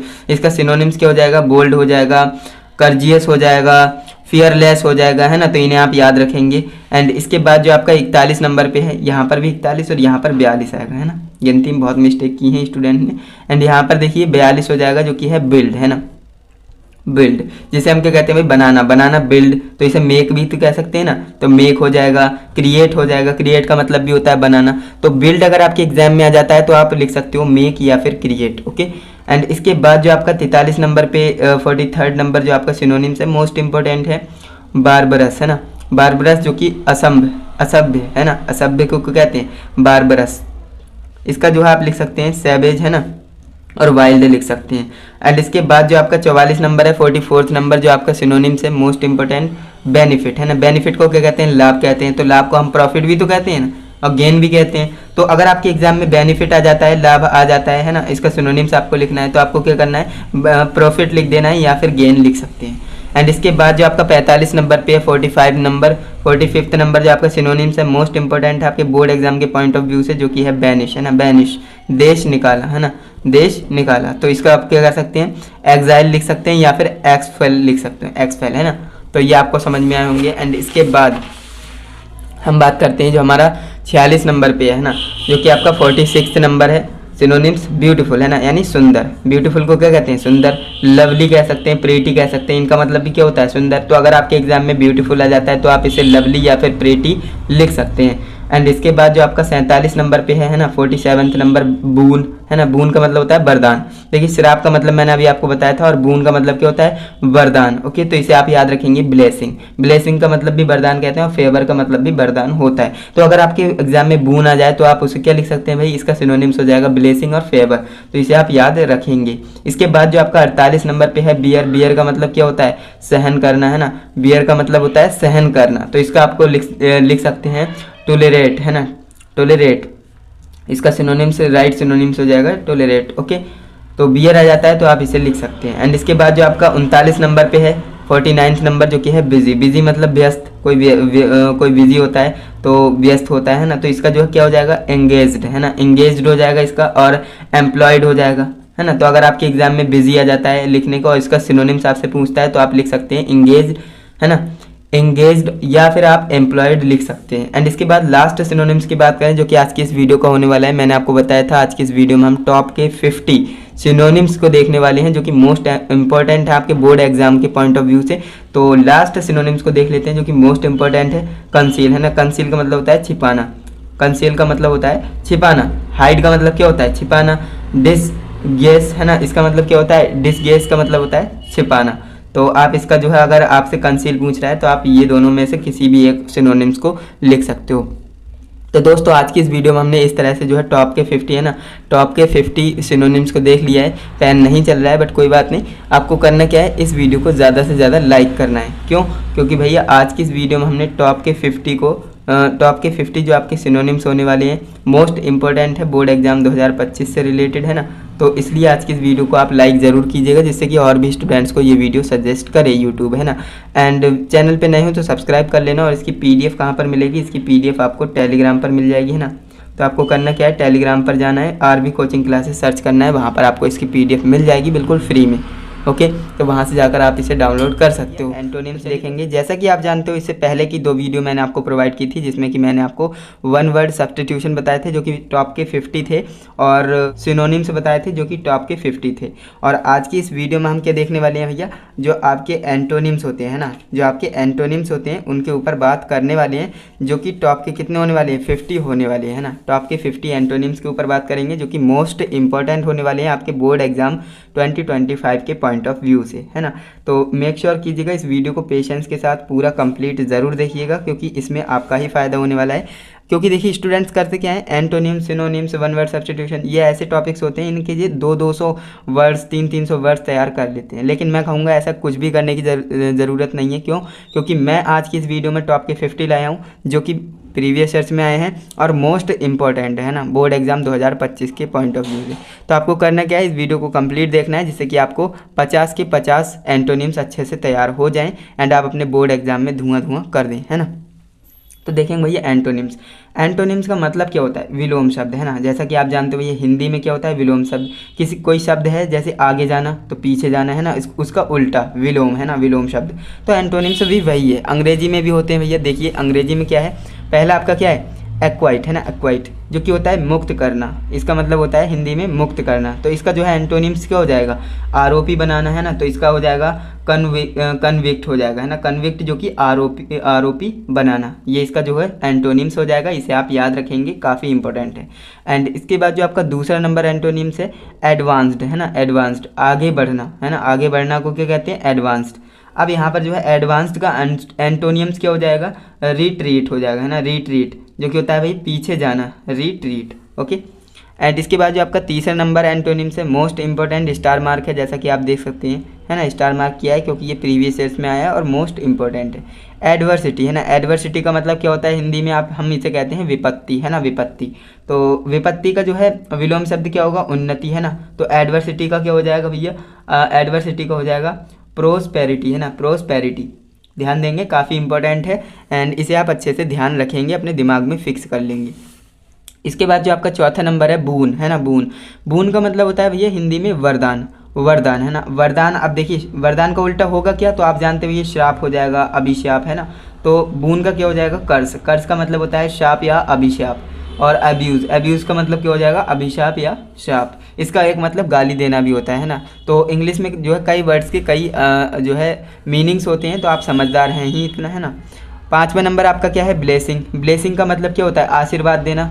जो आप ब्लेसिंग करते हो तो आशीर्वाद देते हो, है ना। तो यहाँ पर आप देखेंगे इसका क्या हो जाएगा, श्राप, है ना, आशीर्वाद या फिर शाप। अब इसका जो है उल्टा हो जाएगा, आशीर्वाद का उल्टा क्या होता है, शाप। तो ब्लेसिंग का क्या हो जाएगा, कर्ज। कर्ज का मतलब होता है शाप और एब्यूज़ का मतलब भी होता है शाप। मैंने आपको बता दिया ये शॉप दुकान वाली शॉप नहीं है, है ना, ये शाप की बात हो रही है। ये श्राप होता है ना, श्राप जो श्राप देते हैं तो आपने जानते होंगे। तो ये जो है अब्यूज़, एब्यूज़ का मतलब गाली देना भी होता है लेकिन श्राप भी होता है, ध्यान देंगे, है ना। इसके बाद जो हमारा छठा नंबर है जो कि एंटोनिम्स है बहादुरी, है ना, बहादुरी, ब्रेवरी, है ना। बहादुरी को क्या कहेंगे, ब्रेव, लेकिन बहादुरी है तो ब्रेवरी। तो इसका जो है क्या हो जाएगा एंटोनिम्स, डरपोक, डरपोक को क्या कहते हैं, टिमिड कहते हैं, तो टिमिडिटी हो जाएगा, है ना। कोवार्डिस, कोवार्डाइस हो जाएगा। तो ये क्या होता है, मतलब इसका डरपोक। ओके, काफ़ी आसान है, ये आपने पढ़ लिया होगा। एंड इसके बाद नेक्स्ट आपका है कनकर्ड, है ना। कनकर्ड जो कि होता है क्या, समझौता, है ना। कनकर्ड मतलब समझौता। अब देखिए इसका जो है विलोम शब्द क्या हो जाएगा समझौता का, विवाद, है ना। तो विवाद को आप क्या कहेंगे, डिस्कॉर्ड, है ना, डिस्कॉर्ड। देखिए कनकर्ड और डिस्कॉर्ड मिलते जुलते हैं, आप याद रख सकते हैं। कंटेंशन, है ना, कंटेंशन भी हो जाएगा इसका। तो दो दो आपको बता रहा हूँ, बट आपको एक याद रहना चाहिए, है ना। जो भी आपको आसान लग रहा है वो आप याद कर सकते हो। दो दो लिख कर लाने का यही मतलब था, जिससे कि आपको जो आसान लगे वो आप याद कर लें एंड अपने बोर्ड एग्जाम में लिख दें। इसके बाद जो आपका 8वां नंबर है ना, करेजियस, है ना, करेजियस, जो कि बहादुर हुई होता है। इसका मतलब भी क्या होता है, बहादुर, करेजियस। इसको अभी मत, जो आपका विलोम शब्द होगा क्या हो जाएगा, डरपोक यानी टिमिड, है ना। टिमिड कह सकते हैं, क्वार्ड कह सकते हैं, कोवार्ड, है ना। तो ये आपका क्या हो जाएगा भैया, एंटोनिम्स हो जाएगा। इसके बाद 9वां नंबर आपका है डीप। डीप का मतलब गहरा, है ना। डीप का मतलब क्या होता है, गहरा। तो गहरे का उल्टा क्या होगा, ऊंचा। तो डीप का मतलब गहरा होता है, तो हाई का मतलब क्या होता है, ऊंचा, शैलो, है ना। इस तरह से जो है इसके ये एंटोनिम्स हो जाएंगे। दो मैंने आपको बता दिया, आप किसी एक को तैयार कर सकते हैं, याद रख सकते हैं। इसके बाद जो है 10 नंबर आपका है डल, जो कि सुस्त, है ना। बड़ा ही डल बॉय है ये, है ना, सुस्त लड़का है। तो इसमें क्या करते हैं भाई, फुर्तीला, फुर्तीला कोई एक्टिव बॉय होता है ना, तो उसे क्या कहते हैं, एक्टिव, यानी फुर्तीला है ना। एनर्जेटिक, एनर्जेटिक कहेंगे किसी व्यक्ति को तो वो बहुत ही ज़्यादा फुर्तीला होगा ना, तो इसलिए आप इसे याद रखेंगे। डल का एंटोनिम क्या हो जाएगा, एक्टिव या एनर्जेटिक। ओके, इसके बाद जो आपका 11वां नंबर है डायनामिक, है ना। डायनामिक जिसे हम गतिशील कहते हैं। डायनामिक को क्या कहते हैं हिंदी में, गतिशील। और स्टैटिक, स्टैटिक को क्या कहते हैं, स्थिर, फिक्स्ड, है ना। जो फिक्स्ड है, स्थिर है ना। इसे आप कांस्टेंट भी कह सकते हो क्योंकि वो भी स्थिर ही होता है। लेकिन आप ध्यान देंगे डायनामिक का जो क्या होगा, एंटोनिम्स हो जाएगा, क्या होगा, स्टैटिक हो जाएगा या फिर फिक्स्ड हो जाएगा, याद रखेंगे, मोस्ट इंपॉर्टेंट है। एंड इसके बाद नेक्स्ट आपका है जो कि 12 नंबर है इकोनॉमिकल, है ना। इकोनॉमिकल का क्या मतलब होता है, कंजूस, है ना। इकोनॉमिकल यानी कंजूस। अब देखिए इसका आप जो है एंटोनिम्स लिखेंगे, क्या हो जाएगा, एक्स्ट्रावेजेंट, है ना, एक्स्ट्रावेजेंट। तो स्पेंडर भी इसे कह सकते हैं, जो कि खर्चीला होता है ना। कंजूस और खर्चीला दोनों एक दूसरे के उल्टे हैं, तो आप याद रखेंगे। एंड इसके बाद जो आपका 13 नंबर है जो कि मोस्ट इंपॉर्टेंट है, फेलुअर, है ना। फेलुअर जरूर पूछता है, जो कि क्या होता है, इसका मतलब पराजय, यानी कि हार जाना, है ना, फेलुअर। और वहीं इसका जो फेलुअर का जो विलोम शब्द होगा, एंटोनिम होगा, वो सक्सेस हो जाएगा, है ना। सफलता पा जाना, जीत जाना, है ना। तो सक्सेस हो जाएगा। इसका तो आपको पता ही होगा, बहुत ही आसान था। ट्रिम्प, ट्रिम्प का मतलब भी क्या होता है, जीत, है ना, जीत या सफलता। इसके बाद जो आपका नेक्स्ट है फॉर्च्यून, है ना। फॉर्च्यून का मतलब क्या होता है, भाग्य। और इसका जो है उल्टा क्या हो जाएगा, यानी विलोम शब्द एंटोनिम्स क्या हो जाएगा, दुर्भाग्य, है ना। तो दुर्भाग्य को क्या कहते हैं, बैड लक कहते हैं, है ना। इसे लक भी कहते हैं भाग्य को, लेकिन फॉर्च्यून भी कहते हैं। फॉर्च्यून मतलब भाग्य, बैड लक मतलब दुर्भाग्य। और मिस फॉर्च्यून भी कह सकते हैं इसे, मिस फॉर्च्यून। तो फॉर्च्यून का जो है एंटोनिम्स क्या हो जाएगा, बैड लक या फिर मिस फॉर्च्यून, याद रखेंगे, ये भी काफ़ी ज़्यादा इंपॉर्टेंट है। एंड इसके बाद नेक्स्ट आपका है जो कि है 15 नंबर ग्रांड। ग्रांड का मतलब होता है महान, है ना।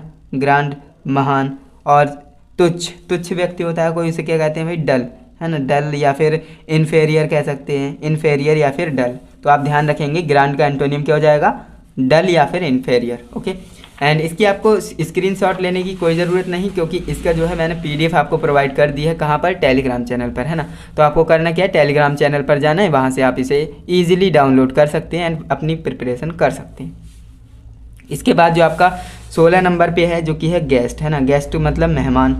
और होस्ट, होस्ट मतलब मेज़बान, है ना। अब मेज़बान यानी ऑनर, ऑनर या फिर मेज़बान। तो आप ध्यान देंगे गेस्ट का मतलब क्या होता है, मेहमान, और होस्ट का मतलब क्या होता है, मेज़बान। आप ध्यान देंगे गेस्ट का जो आपका एंटोनिम होगा, होस्ट या फिर ऑनर, आपको एक लिखना रहेगा। ओके, इसे आप याद रखेंगे। अब देखिए होता क्या है, जब आपने एरोप्लेन वगैरह में देखा होगा, हॉस्टेज होती हैं, है ना, हॉस्टेज। तो वो क्या होते हैं भाई, मेज़बान होते हैं। वेटर जो होते हैं ना, उन्हें हॉस्टेज कहा जाता है उसमें। इसके बाद जो आपका 17 नंबर है हेवन। हेवन मतलब होता है स्वर्ग। हेवन का मतलब होता है स्वर्ग, और हेल का मतलब होता है नर्क, है ना। मिसेरी का मतलब भी क्या होता है, नर्क होता है। तो आप ध्यान देंगे हेवन का जो आपका एंटोनिम हो जाएगा, हेल या फिर मिसेरी हो जाएगा। ओके, इसे आप याद रखेंगे। इसके बाद जो आपका 18 नंबर है इनोसेंट, है ना। इनोसेंट जो कि निर्दोष, निर्दोष को क्या कहते हैं, इनोसेंट कहते हैं। और गिल्टी, गिल्टी मतलब आरोपी या फिर एक्यूज्ड है ना, एक्यूज्ड। तो ध्यान देंगे जो आपका इनोसेंट का जो एंटोनिम हो जाएगा क्या हो जाएगा, गिल्टी या फिर एक्यूज्ड। ओके, ये हो जाएगा, इसे आप याद रखेंगे, मोस्ट इंपॉर्टेंट है आपके बोर्ड एग्जाम के पॉइंट ऑफ व्यू से। एंड इसके बाद नेक्स्ट आपका है 19 नंबर जो कि है नॉलेज है ना। नॉलेज का मतलब होता है ज्ञान। और इलिटरेसी है ना, इलिटरेसी का मतलब क्या होता है, अज्ञानता। यानी जिसके पास ज्ञान नहीं है वो इलिटरेट होता है ना, तो इलिटरेसी का मतलब क्या हो जाएगा, अज्ञानता या फिर इग्नोरेंस है ना। इग्नोरेंस का मतलब भी क्या होता है, अज्ञानता। तो ये ध्यान देंगे जो आपका नॉलेज का एंटोनिम हो जाएगा इग्नोरेंस या फिर इलिटरेसी। ओके, तो इसे आप याद रखेंगे, मोस्ट इंपॉर्टेंट था। एंड इसके बाद जो आपका 12 नंबर है जो कि अच्छा है, इसे भी आपको याद रखना है, नेचुरल है ना। नेचुरल, नेचुरल मतलब प्राकृतिक है ना, प्राकृतिक को क्या कहते हैं, नेचुरल कहते हैं। और आर्टिफिशियल है ना, आर्टिफिशियल को क्या कहेंगे, कृत्रिम। और मैन मेड यानी आदमी के द्वारा बनाया गया। तो आप जो है नेचुरल का वो एंटोनिम लिख सकते हो आर्टिफिशियल या फिर मैन मेड या फिर आदमी के द्वारा बनाया गया है ना। इसके बाद जो आपका 21 नंबर है ये भी काफ़ी इंपॉर्टेंट है, चलिए इसे पढ़ते हैं। पैट्रियट है ना, पैट्रियट मतलब देशभक्त है ना, देशभक्त को क्या कहते हैं, पैट्रियट कहते हैं। और ट्राइटर किसे कहते हैं भाई, देशद्रोही। देशद्रोही को क्या कहते हैं, ट्राइटर या फिर एक्सपेट्रिएट है ना, एक्सपेट्रिएट कह सकते हैं। तो इसे भी आप याद रखेंगे, पैट्रियट का क्या हो जाएगा, एक्सपेट्रिएट या फिर ट्राइटर। ओके, इसे आप याद रखेंगे, मोस्ट इंपॉर्टेंट है आपके बोर्ड एग्जाम के पॉइंट ऑफ व्यू से। एंड इसके बाद जो आपका 22 नंबर है क्या है, यूनिटी। यूनिटी का मतलब होता है भैया एकता है ना, एकता, यूनिटी।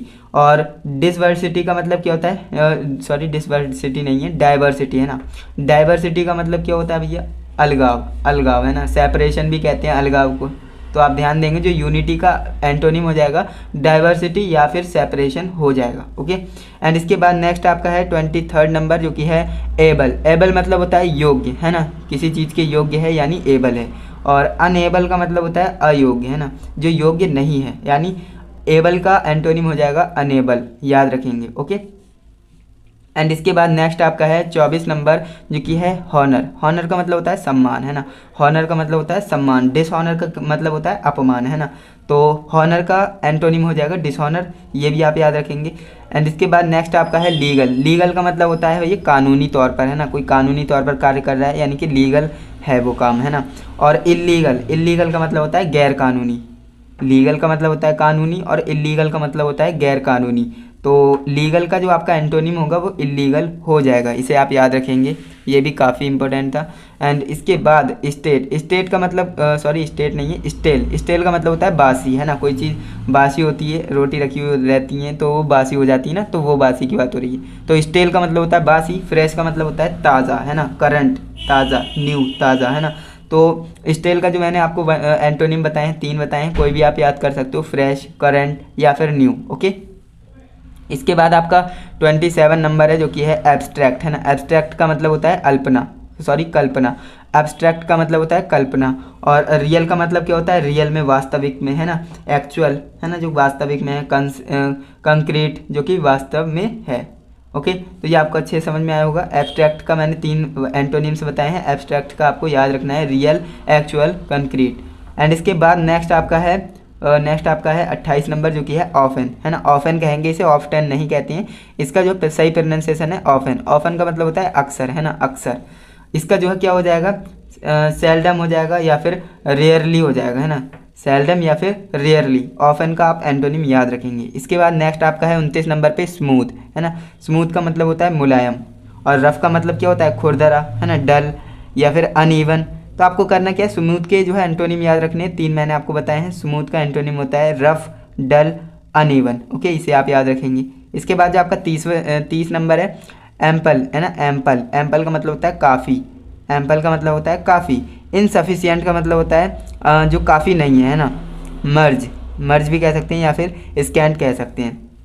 तो एम्पल के आपको जो है एंटोनिम याद रखने हैं, इनसफिशिएंट, मर्ज, स्कैंट। ओके, इसे आपको याद रखना है। एंड इसके बाद हम आगे बढ़ते हैं जो कि आपका 31 नंबर होने वाला है एंटोनिम, मोस्ट इंपॉर्टेंट, जो कि है चीयरफुल है ना। चीयरफुल का मतलब होता है उल्लासित। उल्लासित को क्या कहते हैं, चीयरफुल। इसका जो है सही एंटोनिम क्या हो जाएगा, राइट एंटोनिम हो जाएगा सैड, डल, ग्लूमी है ना। तो आपको करना क्या है, चीयरफुल का जो है एंटोनिम आपको याद रखना है सैड, डल, ग्लूमी। इसके बाद जो आपका 32 नंबर एंटोनिम्स है मोस्ट इंपॉर्टेंट, वाइल्ड। वाइल्ड का मतलब क्या होता है भाई? जंगल, है ना, जंगली। तो इसका जो है पालतू हो जाएगा टेम, है ना। कोई अगर एनिमल जंगली है तो उसे हम कहेंगे वाइल्ड एनिमल, है ना, और कोई पालतू जानवर है तो उसे हम क्या कहेंगे? टेम एनिमल। तो वाइल्ड का एंटोनिम हो जाएगा टेम, याद रखेंगे, काफ़ी बार पूछे गया है। इसके बाद नेक्स्ट आपका है एक्सपेडिट, है ना। एक्सपेडिट का मतलब क्या होता है? जल्दी करना, है ना, जल्दी करना। तो इसका मतलब क्या हो जाएगा? देर करना, यानी डिले, है ना, इम्पेड। तो ये आप याद रखेंगे। एक्सपेडिट का मतलब क्या हो जाएगा भाई? इसका एंटोनिम्स हो जाएगा डिले, इम्पेड। ओके, याद रखेंगे। इसके बाद नेक्स्ट आपका है इनिशियल, यानी प्रारंभिक। एंड फाइनल का मतलब क्या होता है? पूरा हो गया, है ना, कंप्लीट हो गया। तो इनिशियल का प्रारंभिक कर सकते हैं, या फिर इसका कंप्लीट भी कर सकते हैं, या फिर आप फाइनल याद रख सकते हैं। तो ये आप याद रखेंगे, मोस्ट इंपॉर्टेंट है। एंड इसके बाद नेक्स्ट आपका है प्लेंटी। प्लेंटी का मतलब होता है अधिक मात्रा में, है ना, और कम मात्रा में मतलब स्कैरसिटी, है ना, स्कैरसिटी। तो इसे आप याद रखेंगे। प्लेंटी का जो एंटोनिम्स हो जाएगा स्कैरसिटी हो जाएगा। ओके, इसे आप याद रखेंगे। इसके बाद नेक्स्ट आपका है 36 नंबर एम्बिजियस। एम्बिजियस का मतलब होता है अस्पष्ट, है ना, जो स्पष्ट नहीं है। क्लियर, क्लियर का मतलब क्या होता है? स्पष्ट। या फिर सर्टेन, सर्टेन का मतलब होता है भैया क्लियर, हमें समझ में आ रहा है, सारा कुछ स्पष्ट है। तो एम्बिजियस का जो एंटोनिम्स हो जाएगा वो क्लियर हो जाएगा, सर्टेन हो जाएगा। आप दोनों में से किसी को भी याद कर सकते हो। इसके बाद जो हमारा नेक्स्ट है ना, ये हमने पढ़ लिया। एंड इसके बाद माइट। माइट का मतलब होता है बल, है ना, माइट का मतलब होता है बल, यानी बलवान। जो ये वो वाला बल के नहीं हो रहा है, जो फोर्स होता है वो वाली की बात नहीं हो रही है, यानी बलवान, है ना, बलवान और कमज़ोर वो वाली बल की बात हो रही है। तो माइट का मतलब होता है बल। वीक का मतलब होता है कमज़ोर, है ना।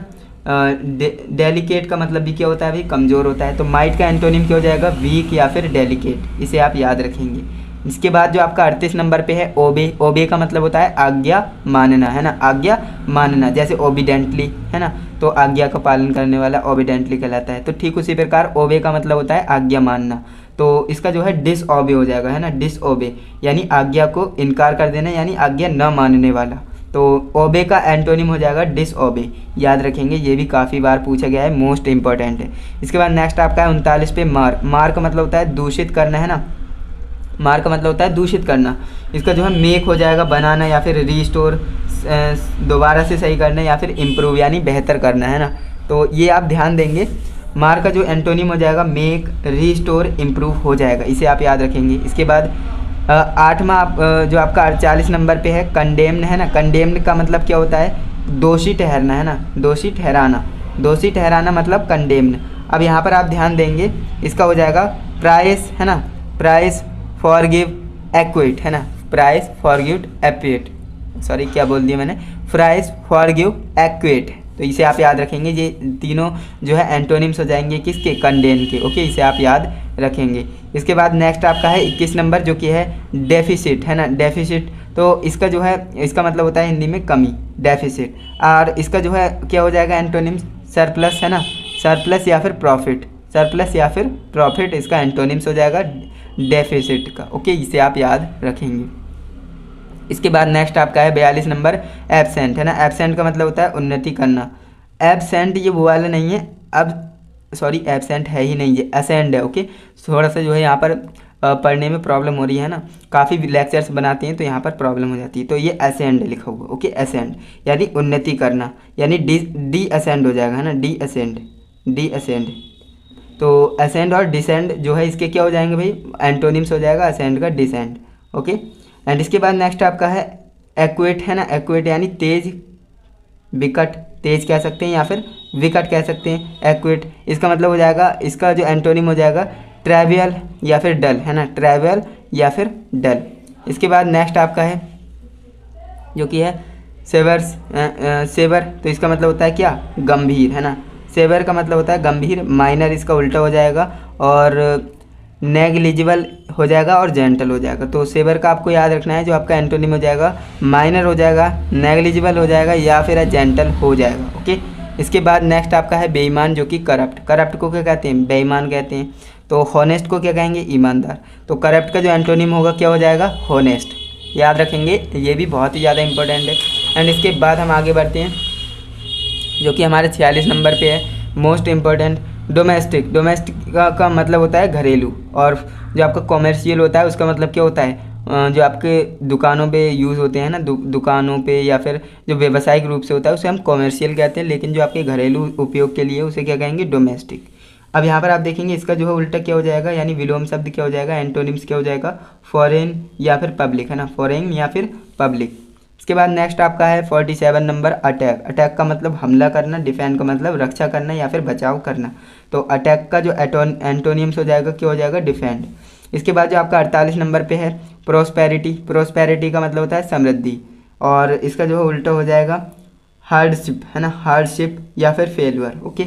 इसके बाद नेक्स्ट आपका है डिमिनिश, है ना, डिमिनिश घटाना।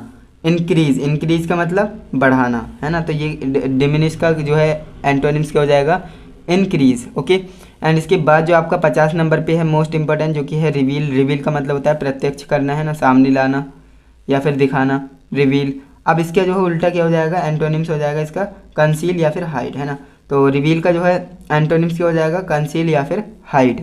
तो इसे आप याद रखेंगे। आज की इस वीडियो में मैंने आपको भैया टॉप के 50, है ना, टॉप के 50 एंटोनिम्स बताए हैं, जो कि भैया बहुत ही ज़्यादा इंपॉर्टेंट है। इन्हें आप अच्छे से तैयार करना, क्योंकि बोर्ड परीक्षा 2025 में ये डेफिनेटली पूछे जाएंगे और बहुत ही ज़्यादा इंपॉर्टेंट है आपकी बोर्ड परीक्षा 2025 के लिए।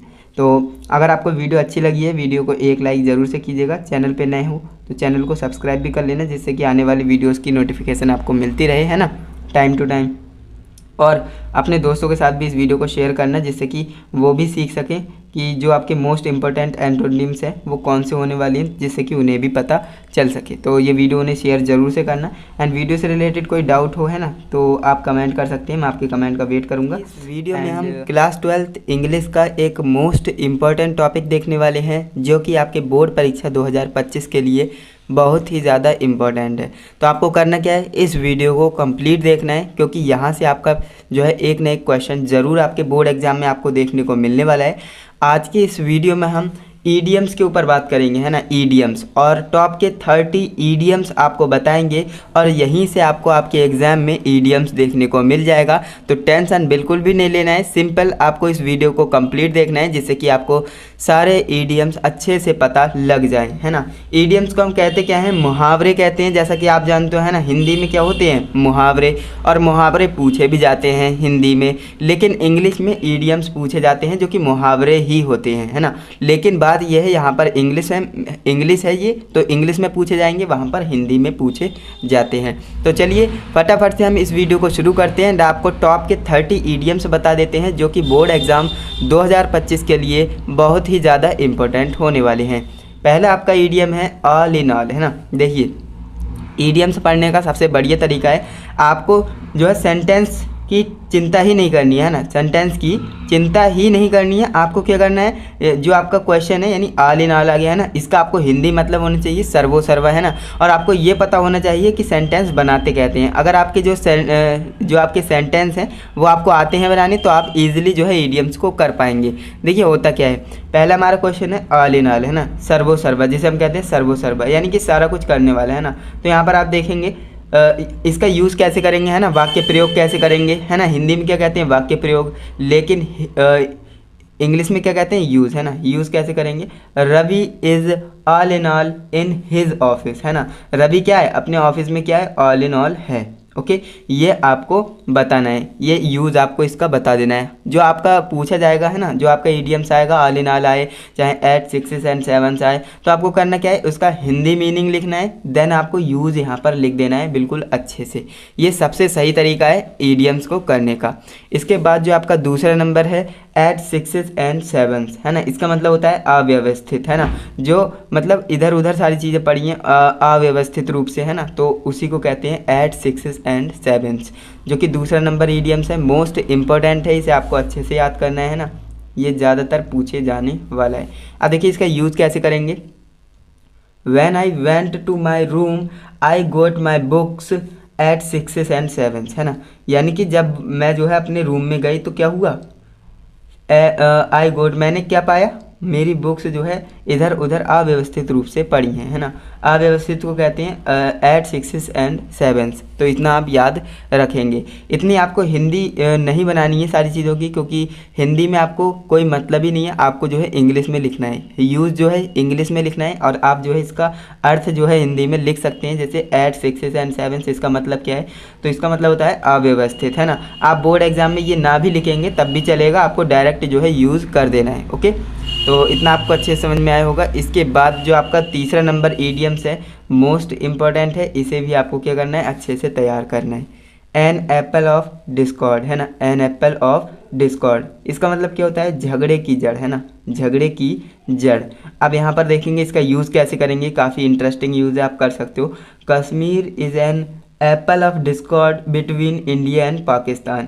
यहाँ पर आप समझिए जो कश्मीर है ना, वो क्या है, झगड़े की जड़, यानी एन एप्पल ऑफ डिस्कॉर्ड, यानी झगड़े की जड़ है। कश्मीर झगड़े की जड़ है, किसके बीच में, इंडिया और पाकिस्तान के बीच में, है ना। तो ये क्या हो जाएगा, इसका यूज़ हो जाएगा, इस तरह से आप इसका यूज़ लिखेंगे। ओके, इसके बाद जो आपका फोर्थ नंबर ईडियम्स है, ये भी काफ़ी इंपॉर्टेंट है, इसे भी आप अच्छे से पढ़िएगा।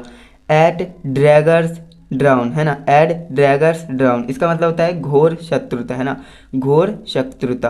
तो इसका जो है यूज़ आप कर सकते हो, it is at daggers drawn between India and Pakistan, है ना। तो इस तरह से आप इसका यूज़ कर सकते हो। यूज़ करना डिफ़िकल्ट नहीं है, बस आपको इसका मतलब पता होना चाहिए। एट ड्रैगर्स ड्राउन, है ना, इसका मतलब क्या होता है, घोर शत्रुता, है ना। तो इस तरह से आपको क्या करना है, इसे अच्छे से तैयार करना है, क्योंकि यहाँ से जो है आपके 2 नंबर में जो है क्वेश्चन आता है। इसके बाद जो आपका फिफ्थ नंबर ईडियम्स है, मोस्ट इंपॉर्टेंट है, रेड कलर का स्टार है ना, मोस्ट इंपॉर्टेंट है। जिस पर मैंने रेड कलर का स्टार बनाया है वो मोस्ट इंपॉर्टेंट है आपकी बोर्ड परीक्षा की दृष्टि से, है ना। तो यहाँ पर आप देखेंगे 5वां नंबर ईडियम है NX2 ग्रीन, है ना, NX2 ग्राइंड। तो इसका मतलब क्या होता है, अपना स्वार्थ सिद्ध करना, है ना, अपना स्वार्थ सिद्ध करना। तो NX2 ग्राइंड। अब इसका यूज़ आप कैसे कर सकते हो, यूज़ काफ़ी सिंपल है। People don't trust those who have NX2 grind, है ना, people don't trust those who have NX2 grind. इस तरह से क्या कर सकते हो, आप इसका यूज़ कर सकते हो। हिंदी ट्रांसलेट आप करना चाहें तो कर सकते हैं, लिख भी सकते हैं कॉपी में, बट आप बोर्ड एग्जाम की जो कॉपी है उसमें हिंदी नहीं लिखेंगे, आपको जो है इंग्लिश में ही आपको इसका यूज़ लिखना पड़ेगा। ओके, इस बात को आप ध्यान रखेंगे। इसके बाद जो आपका छठा नंबर जो ईडियम से आपका अगेंस्ट द रेनी डे, है ना, against the rainy day, against है यहाँ पर। ओके, अगेंस्ट नहीं है, अगेंस्ट द रेनी डे, तो बुरे दिनों के लिए, है ना, बुरे दिनों के लिए इसका जो है वाक्य जो है अर्थ हो जाएगा। एंड इसका आप यूज़ कैसे करेंगे, तो we should have some things for rainy days, है ना। तो आपको इस तरह से जो है इसका यूज़ कर देना है, we should save some things for rainy days. Okay, इस तरह से आप इसका यूज़ करेंगे। एंड इसके बाद जो आपका 7वां नंबर ईडियम है, ये भी काफ़ी अच्छा है ना, जो कि पूछा गया है और इस बार भी डेफिनेटली पूछा जाएगा, मोस्ट इम्पॉर्टेंट है, तो इसे भी आप अच्छे से तैयार करेंगे। एट द 11th आवर, है ना, एट द 11th आवर, तो इसका मतलब क्या होता है, अंतिम समय पर, है ना, एट द 11th आवर इसका मतलब होता है अंतिम समय पर। तो आपको इसका यूज़ कर देना है। If you begin to studies, है ना, यहाँ पर जो है थोड़ा सा इंक फैल गई, तो यहाँ पर आप समझिएगा, if you begin your studies at 11th hour you can not be sure to pass, है ना। यदि तुम जो है बिल्कुल अंतिम समय पर जो है पढ़ाई करोगे तो तुम जो है पास होने की श्योरिटी नहीं दे सकते हो, है ना, ये है जो तुम पास नहीं हो सकते हो, है ना। तो इसके बाद जो आपका 8वां नंबर है ईडियम्स, जो कि मोस्ट इम्पॉर्टेंट है, एट अ स्टोन्स थ्रो, है ना, एट अ स्टोन्स थ्रो, जो कि होता है पास इसका मतलब होता है ना। अब इसका यूज़ आप कर देंगे, योर अंकल लाइव्स, है ना, your uncle lives at stone's throw from my house, है ना, बहुत पास रहते हैं। तो इस तरह से आप जो है इसका जो है वाक्य प्रयोग यानी कि यूज़ कर सकते हो। इसके बाद हम बढ़ते हैं आगे, जो आपका 9th नंबर ईडियम से इसे पढ़ते हैं, जो कि है अ स्क्वायर डील, है ना, अ स्क्वायर डील इसका मतलब होता है साफ सौदा, है ना, साफ सौदा, क्लियर जो है आप सौदा कर रहे हो, साफ सौदा कर रहे हो। तो इसका आप यूज़ कैसे करेंगे, we can not expect a square deal from a dishonest man, है ना। तो इस तरह से आप करेंगे। देखिए, we can not expect a square deal from a dishonest man. इस तरह से आप इसका जो क्या कर सकते हैं, यूज़ कर सकते हैं। इसके बाद जो आपका 10th नंबर है ना, 10th नंबर जो आपका ईडियम्स है, मोस्ट इंपॉर्टेंट है आपके बोर्ड एग्जाम के पॉइंट ऑफ व्यू से। अ ब्लैक शीप, है ना, अ ब्लैक शीप जिसका नाम होता है बदनाम व्यक्ति, है ना। बदनाम व्यक्ति को क्या कहते हैं, अ ब्लैक शीप। ये क्या होता है, ईडियम है, मोस्ट इंपॉर्टेंट। इसका आप यूज़ कैसे कर सकते हो।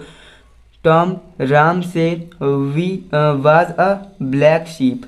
टॉम राम से was a black sheep. Okay, इस तरह से आप क्या कर सकते हैं, इसका यूज़ कर सकते हैं। इसके बाद जो आपका 11 नंबर है, ईडियम मोस्ट इंपॉर्टेंट है, अ बेड ऑफ रोजेस, है ना। अ बेड ऑफ रोजेस यानी फूलों की सेज। फूलों की सेज को क्या कहते हैं, अ बेड ऑफ रोजेस। इसका आप यूज़ कैसे करेंगे, life is not a bed of roses, है ना। यानी कि जीवन जो है फूलों की सेज नहीं है। Life is not a bed of roses. Okay, इस तरह से आप इसका यूज़ कर लेते, काफ़ी आसान था। इसके बाद नेक्स्ट जो आपका है जो कि मोस्ट इम्पॉर्टेंट है ना, इसे भी आप अच्छे से याद रखेंगे, जो कि है एन ओपन सीक्रेट, है ना। एन ओपन सीक्रेट इसका मतलब होता है खुला रहस्य। खुला रहस्य को क्या कहते हैं, एन ओपन सीक्रेट। तो इसका आप वाक्य प्रयोग कैसे करेंगे, an open secret is an example oxymoron, है ना, ऑक्सीमोरन। तो इस तरह से जो है आप इसका यूज़ कर सकते हो, an open secret is an example oxymoron. Okay, इसके बाद नेक्स्ट आपका क्या है, 13 नंबर पे जो आपका ईडियम है, ये भी काफ़ी इम्पॉर्टेंट है, अबव बोर्ड, है ना। अबव बोर्ड यानी कि इसका मतलब होता है ईमानदार व्यक्ति। ईमानदार व्यक्ति यानी अबव बोर्ड। अब इसका जो है आप यूज़ कैसे करेंगे, है ना, वाक्य प्रयोग कैसे करेंगे, he is a above board, है ना, वह क्या है, ईमानदार व्यक्ति है। इस तरह से आप इसका जो है वाक्य प्रयोग यानी यूज़ कर सकते हो। इसके बाद जो 13 नंबर पे है, जो कि मोस्ट इम्पॉर्टेंट है आपकी बोर्ड परीक्षा की दृष्टि से, जो कि आप देखेंगे भाई, a turncoat. A turncoat इसका मतलब होता है दल बदलू, है ना। दल बदलू को कहते हैं अ टर्न कोट, दल बदलू। अब देखिए यहाँ पर होता क्या है, इसका यूज आप कैसे करेंगे, many people do not like a turncoat leaders, है ना, टर्न कोट लीडर्स। तो आपको करना क्या है, इसे इस तरह से वाक्य प्रयोग कर देना है, या फिर आप इसका यूज़ कर सकते हो। इसके बाद नेक्स्ट आपका है, जो कि मोस्ट इंपॉर्टेंट है आपके बोर्ड एग्जाम के पॉइंट ऑफ व्यू से, 15 नंबर ईडियम, जो कि है अ रेड लेटर डे, है ना। अ रेड लेटर डे यानी महत्वपूर्ण दिन, बहुत ही इंपॉर्टेंट डे आपके लिए होता है, तो उसे आप क्या कहते हैं, अ रेड लेटर डे।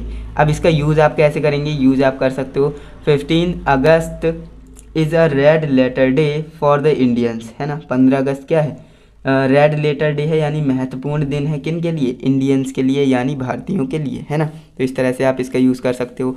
एंड इसके बाद जो आपका 16 नंबर ईडियम है, मोस्ट इंपॉर्टेंट है आपके बोर्ड एग्जाम के पॉइंट ऑफ व्यू से, जो कि है अ वाइट एलिफेंट, है ना, अ वाइट एलिफेंट। तो इसका मतलब क्या होगा, बहुत खर्चीला लेकिन काम का नहीं, है ना, बहुत खर्चीला लेकिन काम का नहीं, तो उसे क्या कहते हैं, अ वाइट एलिफेंट कहते हैं। इसका यूज़ आप कैसे करेंगे, अ mobile is a white elephant for a poor man, है ना। मोबाइल क्या है, एक गरीब आदमी के लिए एक मोबाइल जो है गरीब आदमी के लिए बहुत खर्चीला लेकिन काम का नहीं है ना। तो ये आपका इसका यूज़ हो जाएगा, इस्तेमाल हो जाएगा। तो इस तरह से आपको करना था। इसके बाद जो आपका नेक्स्ट है 17 नंबर, है ना, जो कि मोस्ट इम्पोर्टेंट है, एट लार्ज। एट लार्ज का क्या मतलब होता है, स्वतंत्र। एट लार्ज का मतलब होता है स्वतंत्र। तो ये इसका आपको जो है ईडियम्स का कैसे यूज़ करना है, तो यूज़ आप कर सकते हो, the murderer is still at large. The murderer is still at large.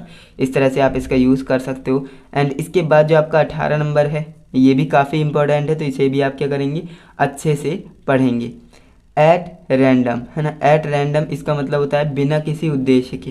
Eight random यानी बिना किसी उद्देश्य के। तो इसका आप यूज़ कैसे करेंगे, he spend his money at random, है ना, he spend at his money at random, यानी बिना किसी उद्देश्य के पैसे को खर्च कर दिया उसने, है ना।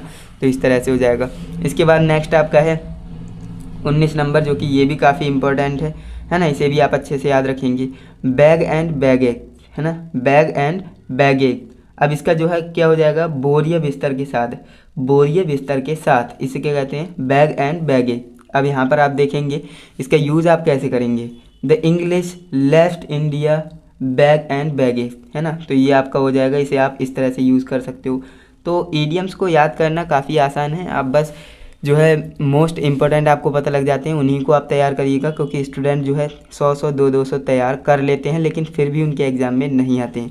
तो इसीलिए आपको बोल रहे हैं जो इम्पोर्टेंट है सिर्फ आप उन पर ही फोकस करें, है ना, क्योंकि तभी आपके लिए फ़ायदा है। अगर आप ज़्यादा से ज़्यादा तैयार कर रहे हो तो पूरी खिचड़ी पक जाएगी, है ना। तो आज की इस वीडियो में जितने आपके लिए ईडियम्स लाया हूँ, इनको आप अगर तैयार कर लेते हो तो डेफिनेटली आपके बोर्ड एग्जाम में यहाँ से ईडियम देखने को मिलने वाला है। इसके बाद जो आपका 20 नंबर ईडियम है ना, 20 नंबर मोस्ट इम्पॉर्टेंट है आपके बोर्ड एग्जाम के लिए, जो कि है बोट अबाउट द बस, है ना। बोट अबाउट द बस, घुमा फिरा कर बातें करना, है ना। इसका मतलब क्या होता है, बोट अबाउट द बस, इसका मतलब होता है घुमा फिरा कर बातें करना। इसका आप यूज़ कैसे करेंगे, don't boat about the bus, है ना, don't boat about the bus, यानी घुमा फिरा कर बातें मत करो, ये इसका यूज़ हो जाएगा। तो इस तरह से आप इसका यूज़ करेंगे। इसके बाद जो आपका 21 नंबर है, ये भी मोस्ट इम्पॉर्टेंट है, रेड स्टार मार्क है, जो कि है bye hook or by crook, bye hook or by crook. इसका मतलब होता है उचित और अनुचित तरीके से, उचित और अनुचित तरीके से। तो इसका आप यूज़ कैसे करेंगे, nowadays many students want to pass by hook or by crook, यानी इसका मतलब जो है कुछ अभी के जो है समय में, अभी के दिनों में जो है काफ़ी स्टूडेंट्स जो है कैसे पास हो रहे हैं भाई, उचित और अनुचित तरीके से पास हो रहे हैं। तो इसका आप कैसे कर सकते हो, nowadays many students want to pass by hook and hook or by crook, है ना। तो इस तरह से इसका जो है यूज़ हो जाएगा, इस तरह से आप इसे यूज़ करेंगे।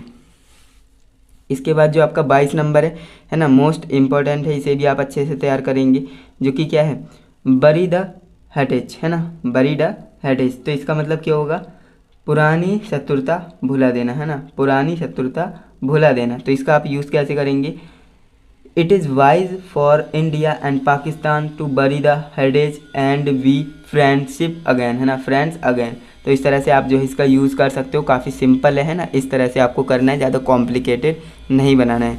इसके बाद जो आपका 23 नंबर है, जो कि मोस्ट इम्पॉर्टेंट है, बाय लीप्स एंड बाउंड्स, है ना, बाय लीप्स एंड बाउंड्स, दिन दूना चार चौगुना, है ना। ये होता है, एक कहावत है, दिन दोगुना चार चौगुना, है ना, ये होता है, तो वही है। तो इसका आप यूज़ कैसे करेंगे, इसका आप यूज़ कर सकते हो, India is making progress by leaps and bounds, है ना। तो इसका आप इस तरह से यूज़ कर सकते हो, काफ़ी आसान था। इसके बाद जो आपका 24 नंबर है, ये भी काफ़ी आसान है और इसे आपको अच्छे से पढ़ना है। बरिंग टू हुक है, bring to book, bring to book, इसका मतलब क्या होता है, ब्रिंग टू बुक मतलब सजा देना, ब्रिंग टू बुक मतलब सजा देना। इसका आप यूज़ कैसे करेंगे, Tom was brought to book by aunt Polly, है ना। तो इसका आप इस तरह से यूज़ कर सकते हो, Tom was brought to book by aunt Polly, okay, इस तरह से आप इसका यूज़ कर सकते हो। इसके बाद जो आपका 25 नंबर है ना, 25 नंबर जो आपका ईडियम से मोस्ट इम्पोर्टेंट है, ब्लैक एंड वाइट, है ना, ब्लैक एंड वाइट, जो कि क्या होता है भाई, लिखित, लिखित को क्या कहते हैं, black and white. Give your application in black and white, है ना, यानी अपनी जो है लिखित दो, है ना, जो आपकी एप्लीकेशन है, प्रार्थना पत्र है, वो लिखित में दो। तो give your application in black and white, तो इसका मतलब होता है लिखित, है ना। तो इसका आप यूज़ इस तरह से कर सकते हो। जो आपका 25 नंबर ईडियम से, ये भी काफ़ी इंपॉर्टेंट है, तो इसे आपको करना क्या है, अच्छे से याद रखना है, क्योंकि ये भी पूछा जाने वाला है। इसके बाद जो हमारा 26 नंबर है ना, 26 नंबर जो आपका है ईडियम्स मोस्ट इम्पॉर्टेंट है, इसे भी आप हल्के में नहीं लेंगे, अच्छे से तैयार करेंगे, जो कि है अ मैन ऑफ लेटर्स, है ना, अ मैन ऑफ लेटर्स। इसका क्या मतलब होता है भाई, इसका मतलब होता है विद्वान व्यक्ति, विद्वान व्यक्ति को कहते हैं अ मैन ऑफ लेटर्स। तो इसका आप यूज़ कैसे कर सकते हैं, इसका आप यूज़ कर सकते हैं, our principal is a man of letters, our principal is a man of letters, यानी हमारे जो प्रिंसिपल हैं वो क्या हैं, विद्वान व्यक्ति हैं, ओके, इस तरह से आप कर सकते हैं इसका यूज़। इसके बाद जो आपका 27 नंबर है ना, 27 नंबर जो आपका ईडियम है मोस्ट इम्पॉर्टेंट है, चाइल्ड्स प्ले, है ना, चाइल्ड्स प्ले, इसका मतलब क्या होता है, आसान कार्य, चाइल्ड्स प्ले मतलब आसान कार्य। इसका आप यूज़ कैसे कर सकते हैं, इसका यूज़ भी काफ़ी आसान है, to study science is not child's play, है ना, जो साइंस है उसे पढ़ना क्या है, बच्चों का आसान कार्य नहीं है। तो इसे चाइल्ड्स प्ले क्या कहते हैं, आसान कार्य। तो इसका आप यूज़ कर सकते हो, to study science is not child's play, okay, यानी आसान कार्य नहीं है विज्ञान को पढ़ना, है ना। इस तरह से आप इसका जो है यूज़ कर सकते हो। इसके बाद जो आपका 28 नंबर है ना, जो आपका 28 नंबर ईडियम है, ये भी काफ़ी अच्छा है, इसे भी आप पढ़िए। Cattle in the air, cattle in the air, तो इसे कहते हैं हवाई किले बनाना, हवाई किले बनाना। तो इसका आप यूज़ कैसे करेंगे, इसका यूज़ भी काफ़ी आसान है। Don't waste your time in building castle and the air, castle and the air. तो इस तरह से जो है इसका आप क्या कर सकते हैं, यूज़ कर सकते हैं, काफ़ी आसान है। हवाई किले ना बनाना है ना, हवाई किले बनाने में टाइम व्यर्थ ना करें, इस तरह से आप जो है इसका यूज़ कर सकते हो, काफ़ी आसान था। इसके बाद नेक्स्ट आपका है 29 नंबर ईडियम, जो कि मोस्ट इम्पोर्टेंट है। डाई इन हार्नेस है ना, डाई इन हार्नेस, कर्तव्य पालन करते हुए मर जाना है ना, कर्तव्य का पालन करते हुए मर जाना, तो डाई इन हार्नेस, तो इसका जो है ये हो जाएगा हार्नेस। तो अब देखिए इसका आप यूज़ कैसे कर सकते हैं, नेहरू डाइड इन हार्नेस, तो इस तरह से आप इसका यूज़ कर सकते हैं ना, नेहरू जी जो थे कर्तव्य का पालन करते हुए मर गए, कि इस तरह से जो है आपको इसका जो है वाक्य प्रयोग करना है, यूज़ करना है, die in harness. Okay, Nehru died in harness, इस तरह से आप इसका यूज़ करेंगे। इसके बाद नेक्स्ट आपका क्या है, 30 नंबर ईडियम, जो कि मोस्ट इंपॉर्टेंट है, जो कि लास्ट है इस वीडियो का। मैंने आपको बोला था कि आज की इस वीडियो में आपको कितने टॉप के 30 ईडियम्स बताएंगे, जो कि क्या होंगे, मोस्ट इंपॉर्टेंट होंगे, है ना। तो अब यहाँ पर आप देखेंगे फूल्स पैराडाइज है ना, फूल्स पैराडाइज इसका मतलब होता है मूर्खतापूर्ण अभिलाषा, है ना, मूर्खतापूर्ण अभिलाषा। तो इसे भी आप याद रखेंगे, बहुत ज़्यादा पूछा जाने वाला है। तो इसका आप यूज़ करेंगे, the student who want to pass without working hard live in fool's paradise, है ना, लाइव इन फूल्स पैराडाइज। तो इस तरह से आप इसका यूज़ कर सकते हो, काफ़ी आसान था। तो फूल्स पैराडाइज का मतलब होता है मूर्खतापूर्ण अभिलाषा, यानी कि the students who want to pass without working hard live in fool's paradise. Okay, तो इस तरह से आज की इस वीडियो में हमने टॉप के 30 ईडियम्स आपके लिए बताए हैं, जो कि क्या है, बोर्ड परीक्षा 2025 की दृष्टि से अति महत्वपूर्ण है ना। तो आपको करना क्या है, मोस्ट इम्पॉर्टेंट ईडियम्स हैं, इन्हें आप हल्के में मत लेना, अच्छे से आप इन्हें तैयार कीजिएगा। ओके, तो मैं यही उम्मीद करूंगा कि आपको ये अच्छे से तैयार हो गए होंगे, और अगर आप टॉपिक के 30 ईडियम्स को अच्छे से पढ़ते हो, है ना, अच्छे से तैयार करते हो, तो डेफिनेटली आपको यहीं से आपके बोर्ड एग्जाम में ईडियम देखने को मिलने वाला है। तो चलिए दोस्तों, आज के लिए बस इतना ही। हाँ, इसकी आपको PDF चाहिए, तो PDF आपको कहाँ पर मिलेगी, PDF आपको टेलीग्राम चैनल पर मिलेगी, है ना। तो आपको करना क्या है, टेलीग्राम चैनल को ज्वाइन कर लेना है, क्योंकि वहीं पर आपको जो है इसकी PDF मैं प्रोवाइड करा दूंगा, बिल्कुल फ्री में आप डाउनलोड कर सकते हो, है ना, सारा कुछ फ्री है। तो वहाँ से जाइए, फ्री में डाउनलोड कीजिए एंड अपनी पढ़ाई को कंटिन्यू रखिए। ओके, एंड वीडियो अच्छी लगी है तो एक लाइक कर सकते हैं, चैनल पर नए हैं तो सब्सक्राइब कर सकते हैं, एंड वीडियोज़ से रिलेटेड कोई क्वेरी हो, कोई डाउट हो, तो आप क्या करना, कमेंट में अपने जो है राय ज़रूर बताना, वीडियो कैसी लगी आपको, है ना। और अपने दोस्तों के साथ भी इस वीडियो को शेयर ज़रूर करना है, जिससे कि उन्हें भी वीडियो मिल सके और वो भी जो है इस वीडियो को देखकर टॉप के 30 ईडियम्स को अच्छे से पढ़ सकें, है ना। क्लास 12 इंग्लिश का मोस्ट इम्पॉर्टेंट टॉपिक को देखने वाले हैं, जो कि है फ्रेजेस, है ना। फ्रेजेस हर बार पूछा जाता है, और आपको जो है ये टॉपिक अच्छे से आना चाहिए, क्योंकि इससे रिलेटेड जो है क्वेश्चन फिक्स है, आना ही आना है। Idioms, one word substitution, phrases, है ना, होमोफोन्स, ये सारी चीज़ें जो है मैंने आपको बता रखी हैं। आपको करना क्या है, चैनल पर जाना है, वहाँ पर आप प्लेलिस्ट को ओपन करेंगे तो सारे टॉपिक पर आपको वीडियो मिल जाएगी। तो आज की इस वीडियो में हम टॉप 20, है ना, टॉप 20 फ्रेजेस को देखेंगे, क्योंकि स्टूडेंट्स जो है 100 200 तैयार कर लेते हैं, लेकिन फिर भी उनके एग्ज़ाम में क्वेश्चन नहीं आते हैं। तो आपको ऐसा नहीं करना है, क्योंकि जितने ज़्यादा आप तैयार करेंगे उतने ज़्यादा कन्फ्यूज रहेंगे। तो आपको वही पढ़ना है जो कि इम्पोर्टेंट है, जो कि आपके बोर्ड परीक्षा में आएगा। तो आज की इस वीडियो को कंप्लीट देखना है, टॉप के 20 जो आपके लिए फ्रेजेस बताएंगे, यहीं से आपको आपके एग्ज़ाम में क्वेश्चन देखने को मिलने वाला है। तो इस वीडियो को आप कंप्लीट देखिएगा। और फ्रेजेस को हिंदी में क्या कहते हैं, तो वाक्यांश कहते हैं ना, वाक्यांश के लिए एक शब्द है ना। तो आपको करना क्या है, इस वीडियो को कंटिन्यू एंड तक देखते रहना है। तो यहाँ पर आप देखेंगे जो आपका फर्स्ट फ्रेज है ना, काफ़ी आसान है और इसे आपको याद रखना है, जो कि है टू ब्रेक द आइस, है ना, टू ब्रेक द आइस। तो इसका मतलब क्या होता है, बातचीत शुरू करना। तो यहाँ पर मैंने हिंदी क्यों लिखी है, हिंदी इसलिए लिखी है जिससे कि आपको ये अच्छे से समझ में आए, है ना। तो टू ब्रेक द आइस यानी बातचीत शुरू करना, तो इसे भी आपको याद रखना है। इसके बाद जो आपका नेक्स्ट है, जो कि क्या है, दूसरा नंबर फ्रेज है, जो कि मोस्ट इंपॉर्टेंट है आपके बोर्ड एग्जाम के पॉइंट ऑफ व्यू से, अ मैन ऑफ स्ट्रा, है ना, अ मैन ऑफ स्ट्रा। तो तो इसका मतलब क्या होता है, ईमान बेईमान इंसान, है ना। बेईमान इंसान को क्या कहते हैं, अ मैन ऑफ स्ट्रा। तो इसे आपको क्या करना है, याद रखना है, क्योंकि ये भी क्या है, इम्पोर्टेंट है आपके बोर्ड एग्जाम के पॉइंट ऑफ व्यू से। ओके। एंड इसके बाद जो आपका तीसरा नंबर फ्रेज़ है, जो कि ये भी काफ़ी आसान है और इसे आपको याद रखना है, break down. Break down, break down का क्या मतलब होता है, ब्रेक डाउन का मतलब होता है रो पढ़ना, है ना, रो पढ़ना। तो इसे आपको क्या करना है, अच्छे से याद रखना है। ये फ्रेज़ भी काफ़ी ज़्यादा पूछे जाने वाला फ्रेज़ है। ओके। इसके बाद जो आपका 4 नंबर पे क्या है, 4 नंबर पे जो आपका फ्रेज़ है मोस्ट इम्पॉर्टेंट है, तो इसे भी आप अच्छे से पढ़ेंगे, get into hot water. Get into hot water, तो इसका मतलब होता है मुश्किल में आ जाना, है ना, मुश्किल में आ जाना। तो इसे क्या कहेंगे, गेट इनटू हॉट वाटर, है ना। तो इसे आप अच्छे से याद रखेंगे, मुश्किल में आ जाना। हिंदी में याद रखेंगे तो काफ़ी आसान रहेगा आपको फ्रेजेस याद रखने में, है ना। इसके बाद जो आपका 5वां नंबर है, जो कि फ्रेज़ मोस्ट इम्पॉर्टेंट है, टू क्राई वो, यहाँ पर जो है लिखा नहीं है, तो इसका मतलब क्या होता है, टू क्राई। यहाँ पर मैं इसे करेक्शन कर दूंगा, है ना, जब मैं आपको PDF दूंगा, है ना। इसकी PDF आपको कहाँ पर मिलेगी, इसकी PDF मैं आपको टेलीग्राम चैनल पर प्रोवाइड करूँगा। इसकी PDF आपको टेलीग्राम चैनल पर प्रोवाइड होगी, तो वहाँ से जाकर आप क्या कर सकते हैं, उसे डाउनलोड कर सकते हैं और वहाँ से आप इसे पढ़ सकते हैं। तो मैं करूँगा क्या, इसे करेक्ट कर दूँगा। ओके, यहाँ पर टी होगी, लेकिन यहाँ पर मैच नहीं बन रहा है, यहाँ पर वर्ड कौन सा होगा मैं आपको बता दूँगा। तो इसका मतलब होता है झूठी मदद मांगना, है ना, झूठी मदद मांगना। तो इसे जो है क्या कहते हैं वो मैं आपको करेक्शन करके आपको बता दूंगा। इसके बाद जो हम 6 नंबर पे आते हैं, 6 नंबर जो आपका फ्रेज़ है मोस्ट इम्पॉर्टेंट है, स्मेल द रैट, है ना, स्मेल द रैट।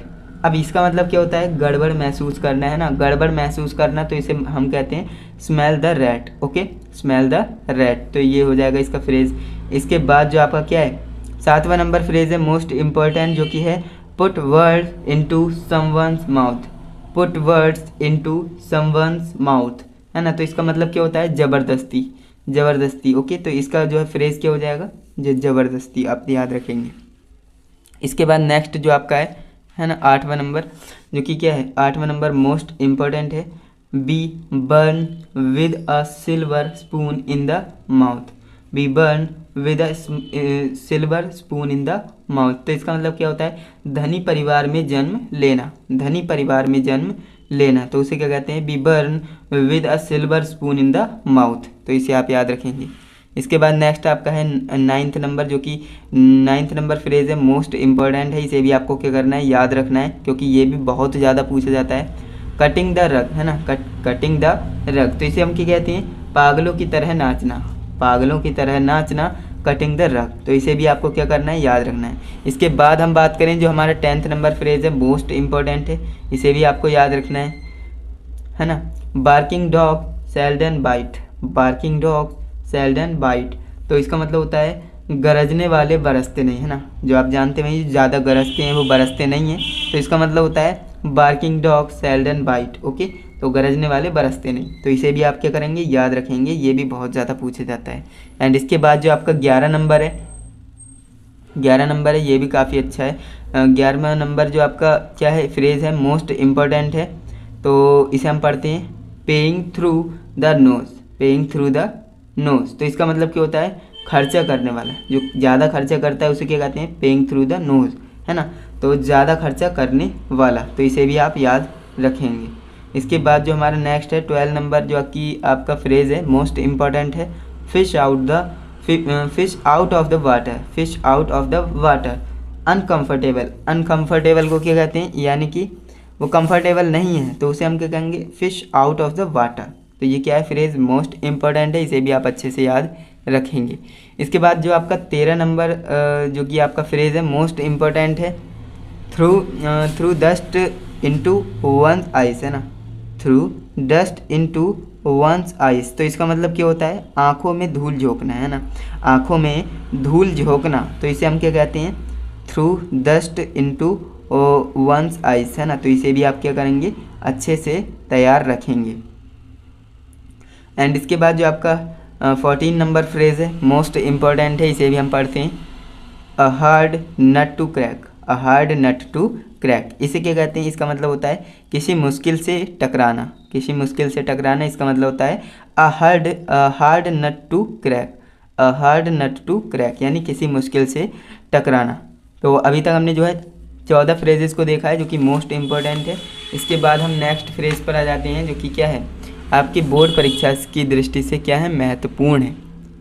अब यहाँ पर आप देखेंगे 15 नंबर है ना, जो कि आपका 15 नंबर फ्रेज है, ये भी क्या है, मोस्ट इम्पोर्टेंट है। माइट इज़ राइट है ना, might is right, might is right इसका मतलब होता है शक्तिशाली व्यक्ति का दबदबा होता है ना। जो शक्तिशाली व्यक्ति होगा उसका जो है दबदबा होगा ही, है ना, ये तो ऑब्वियसली बात है। तो आपको करना क्या है, इसका जो है फ्रेज़ आपको याद रखना है, जी मोस्ट इम्पोर्टेंट फ्रेज़ है। माइट इज़ राइट यानी शक्तिशाली व्यक्ति का दबदबा होता है ना, इस तरह से। इसके बाद जो आपका 16 नंबर फ्रेज़ है, ये भी काफ़ी बार पूछा जाता है, स्नैक इन अ ग्रास है ना, स्नैक इन अ ग्रास। अब यहाँ पर आप देखेंगे छुपा हुआ दुश्मन है ना, छुपा हुआ दुश्मन यानी रिलेशन में कोई होता है वो छुपा हुआ दुश्मन होता है, तो उसे हम क्या कहते हैं, स्नेक इन अ ग्रास है ना, स्नेक इन अ ग्रास। तो इसे आप याद रखेंगे, ये भी काफ़ी बार पूछा जाने वाला जो है फ्रेज़ है, इसे आप अच्छे से याद रखेंगे। इसके बाद हमारा जो है 17 नंबर फ्रेज़ है, ये भी काफ़ी अच्छा है, इसे भी आप अच्छे से पढ़ेंगे। एन अर्ली बर्ड यानी सुबह जल्दी उठने वाला, जो सुबह जल्दी उठता है उसे क्या कहते हैं, एन अर्ली बर्ड कहते हैं, है ना, बर्ड नहीं word, okay, an early bird जो कि सुबह जल्दी उठने वाला होता है, ओके, इसे भी आप याद रखेंगे। इसके बाद जो आपका 18 नंबर है, जो आपका 18 नंबर क्या है, फ्रेज़ है, मोस्ट इम्पोर्टेंट है, ऑफ एंड ऑन है ना, ऑफ एंड ऑन। तो इसका मतलब क्या होता है, कभी कभी होना, ऑफ एंड ऑन, कभी कभी होना। तो इसे भी आप याद रखेंगे, ये भी बहुत ही जो है पूछा जाने वाला है। इसके बाद जो हमारा 19 नंबर फ्रेज़ है, ये भी बहुत ज़्यादा इम्पोर्टेंट है, जो इसे आप पढ़ेंगे, गिव एंड टेक यानी समझौता करना, गिव एंड टेक यानी समझौता करना। तो इसे भी आप याद रखेंगे। एंड इसके बाद जो आपका क्या है 20वां नंबर फ्रेज़ है, ये भी काफ़ी अच्छा है, इसे भी आप अच्छे से पढ़ेंगे। एन एप्पल ऑफ आई है ना, एन एप्पल ऑफ आई यानी आँखों का तारा है ना, ये तो आपको पता होगा, एन एप्पल ऑफ आई, आँखों का तारा। तो ये भी क्या है भैया, मोस्ट इम्पॉर्टेंट है आपके बोर्ड एग्ज़ाम 2025 के पॉइंट ऑफ व्यू से। तो इस भी फ्रेज़ को आप अच्छे से पढ़ेंगे।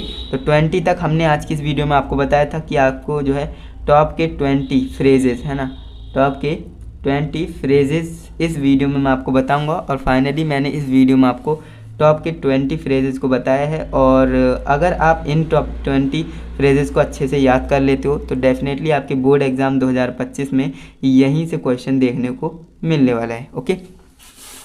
तो मेक श्योर कीजिएगा कि इस वीडियो को आप जो है दोबारा देखें, क्योंकि एक बार में चीज़ें समझ में नहीं आती हैं। अगर किसी पर्टिकुलर सेंटेंस में आपको डाउट है, कोई फ्रेज़ आपको समझ में नहीं आया है, तो आप क्या कर सकते हैं, कमेंट कर सकते हैं ना, मैं कमेंट में ही आपको एक्सप्लेन कर दूंगा।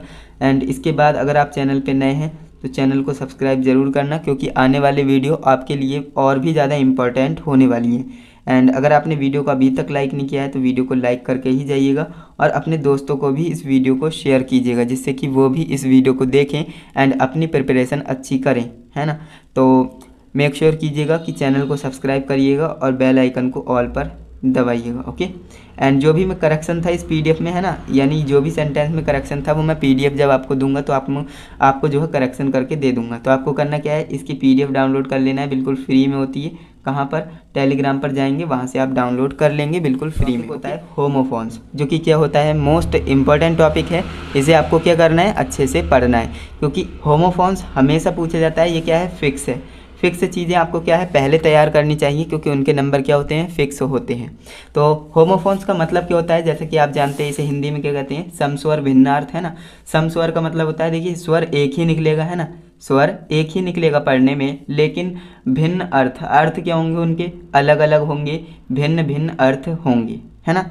तो अब यहाँ पर हम बात करते हैं होमोफोन्स की।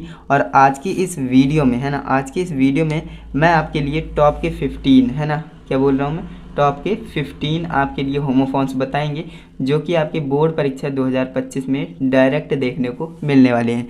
क्योंकि स्टूडेंट्स क्या करते हैं, वो 20-20, 50-50 और 100-100 तक तैयार कर लेते हैं, लेकिन फिर भी उन्हें एग्ज़ाम में देखने को नहीं मिलते हैं। उनका रीज़न यही है कि वो इम्पोर्टेंट को नहीं देखते हैं, बल्कि रैंडमली किसी को भी तैयार कर लेते हैं। ऐसा नहीं करना है, आपको पढ़ना वही है जो एग्ज़ाम में आएगा, है ना।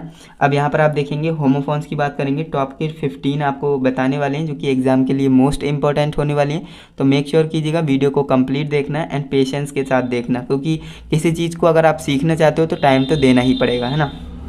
देखिए जो आपका फर्स्ट होमोफोन हो रहा है ना, मोस्ट इंपॉर्टेंट है। देखिए सम स्वर का मतलब होता है पढ़ने में सेम स्वर लिख लेगा। देखिए एक्सेस एक्सेस, अब यहाँ पर आपको अगर मैं बोलूँगा सिर्फ लिखा हुआ ना होता, अब मैं बोलता एक्सेस एक्सेस, तो आप समझते किसी एक एक्सेस की बात हो रही है, ज़्यादातर इसे, है ना। लेकिन इसे भी हम पढ़ेंगे तो क्या कहेंगे, एक्सेस कहेंगे, है ना। यानी प्रोनाउंसिएशन दोनों का क्या है, सेम है, लेकिन अर्थ जो है अलग अलग है। जो ए से शुरू हो रहा है उसका मतलब होता है पहुँच, और जो ई से शुरू होता है उसका मतलब होता है अधिकता, है ना। तो ये होता है डिफरेंस दोनों में। तो मैं दोनों को एक्सप्लेन करूँगा विद आपके लिए एक सेंटेंस, है ना, विद सेंटेंस से आपको जो है एक्सप्लेन करने की कोशिश करूँगा। तो यहाँ पर आप देखेंगे ऐसे ही 15 को समझने वाले हैं, हवा में बातें नहीं होंगी, हम डीप में जाके अच्छे से एक्सप्लेन करेंगे, कॉन्सेप्ट को समझेंगे। तो इसका आप यूज़ कैसे कर सकते हैं, Ravi has an access to the DM, है ना। रवि के पास क्या है, डीएम का एक्सेस है, ओके, यानी पहुंच है, डीएम तक की क्या है, पहुंच है रवि के पास।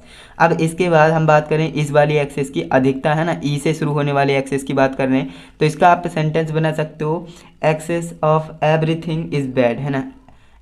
Access of everything is bad, bad यानी कि अधिकता जो है बुरी होती है ना, किसी चीज़ की चाह जो है ज़्यादा हो जाए तो वो बुरा होता है ना। तो यही बोलना चाह रहा है, आप जो है इसे अच्छे से ट्रांसलेट कर लेना। एंड इसके बाद हम बढ़ते हैं आगे, जो हमारा दूसरा नंबर है अफेक्ट। देखिए अफेक्ट दोनों का मतलब सेम है पढ़ने में, लेकिन अर्थ अलग अलग है ना। अफेक्ट इफेक्ट, है ना। अब यहाँ पर आप ध्यान देंगे, प्रभाव डालना, ए से शुरू होता है उसे कहते हैं प्रभाव डालना, और ई से शुरू होने वाले को कहते हैं प्रभाव, है ना। अब यहाँ पर आप देखेंगे इसका यूज़ क्या होने वाला है, the heavy rains will affect the crops, है ना।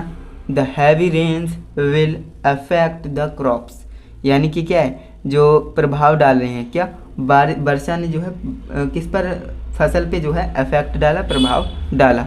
इसके बाद नेक्स्ट हमारा जो है ई से शुरू होने वाला प्रभाव है, इसका मतलब होता है no advice produce any effect of him on him, है ना। तो इसका आप मतलब समझ रहे होंगे, no advice produce any effect of him, तो इसे भी आप अच्छे से समझे होंगे, है ना। तो आपको ये ध्यान देना है कि पढ़ने में तो सेम आएंगे, लेकिन अर्थ जो है यानी जो मीनिंग होगा दोनों का अलग अलग होगा। यानी ये ए से शुरू होने वाला है तो इसका मतलब होता है प्रभाव डालना, और ये ई से शुरू हो रहा है इसका मतलब होता है प्रभाव, ओके। एंड इसके बाद नेक्स्ट हमारा है जो कि 3 नंबर होमोफोन्स है। 3 नंबर होमोफोन्स मोस्ट इंपॉर्टेंट है आपके बोर्ड एग्जाम के पॉइंट ऑफ व्यू से, तो इसे भी आप अच्छे से पढ़ेंगे। अडेप्ट, अडेप्ट का मतलब होता है अनुकूल रहना, अनुकूल बनना, है ना, अनुकूल बनाना। और नेक्स्ट जो आपका है अडेप्ट, इसे भी हम अडेप्ट कहेंगे, लेकिन इसका मतलब होता है चतुर। दोनों की स्पेलिंग में डिफरेंट है, देखिए ADAPT और ADEPT, है ना। तो इस वाले अडेप्ट का मतलब होता है अनुकूल बनाना, और इस वाले अडेप्ट का मतलब होता है चतुर यानी चालाक। इसके बाद हम बात करें इनके यूजेस की, तो इनका यूज़ आप कर सकते हैं, we should adept over sleeps, है ना, टू द चेंजिंग कंडीशंस, है ना। इसके बाद इसका आप यूज़ कर सकते हो, he is adapt in drawing, है ना, वो क्या है, चालाक है, किस में, ड्राइंग में। इसके बाद नेक्स्ट आपका है 4th नंबर अल्टर, यानी इसे हम क्या कहते हैं, वेदी कहते हैं। एंड ये क्या है, अल्टर, इसका मतलब क्या होता है, बदलना। दोनों में डिफरेंट है, ALTER और ALTAR और ALTER, दोनों में जो है स्पेलिंग का डिफरेंट है, और पढ़ने में सेम है, लेकिन अर्थ क्या है, अलग अलग है। इस वाले अल्टर का अर्थ है वेदी, इस वाले अल्टर का मतलब है बदलना, है ना। तो दोनों में अर्थ जो है डिफरेंट निकल रहा है। अब यहाँ पर आप देखेंगे भाई इसका आप यूज़ कैसे करेंगे, भगत सिंह इसके सेक्रीफाइड, है ना, Bhagat Singh sacrificed his life at the altar of motherland, है ना। तो इसका आप यूज इस तरह से करेंगे। देन इसका यूज आप कर सकते हो, यूज आप करेंगे यू शुड अल्टर, है ना, यहाँ पर क्या आएगा, अल्टर आएगा, है ना, एच नहीं आएगा क्योंकि एच नहीं है, ओके। तो you should alter your way of speaking, है ना। तो आपको जो है अपने बदलना चाहिए। किसका तरीका? स्पीकिंग का, है ना, बोलने का तरीका बदलना चाहिए। इसके बाद नेक्स्ट हम आगे बढ़ते हैं। जो आपका नेक्स्ट है 5 नंबर, है ना, 5 नंबर होमोफोन्स, ये भी क्या है, काफ़ी ज़्यादा इम्पोर्टेंट है। तो इसे आप क्या करेंगे, अच्छे से तैयार करेंगे।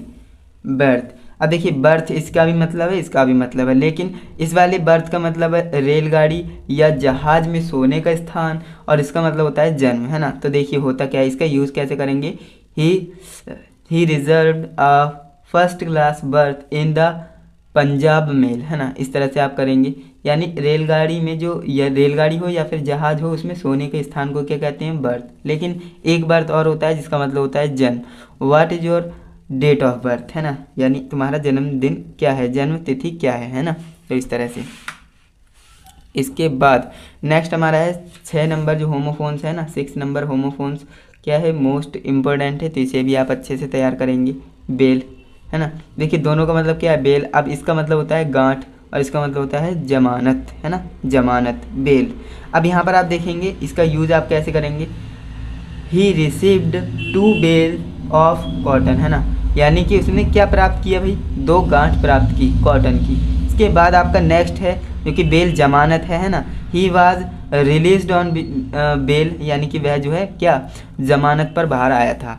इसके बाद हम नेक्स्ट आपके आगे बढ़ते हैं जो कि 7वां नंबर है ना, मोस्ट इम्पॉर्टेंट होमोफोन से कैनवस। इसका भी मतलब कैनवस और इसका भी मतलब कैनवस है, लेकिन इसमें एक एस है, इसमें 2 एस हैं। इसका मतलब होता है कैनवस का मतलब किरमिच, किरमिच, और इसका मतलब होता है वोट मांगना, है ना, वोट मांगना। अब देखिए इसमें यूज़ आप कैसे करेंगे, इस वाले कैनवस का आप यूज़ कर सकते हो, these shoes are made of canvas, है ना, किरमिच के जो है ये शूज़ जो है किरमिच के बने हुए हैं। इसके बाद नेक्स्ट आपका है कैनवस का मतलब वोट मांगना।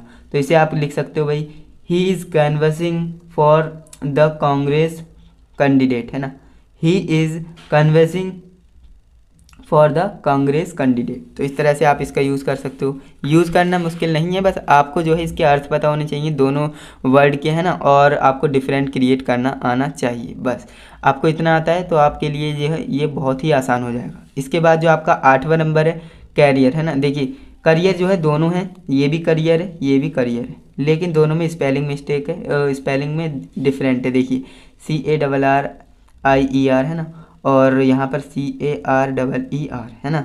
तो ये जो है दोनों में क्या है, दोनों में डिफरेंट है।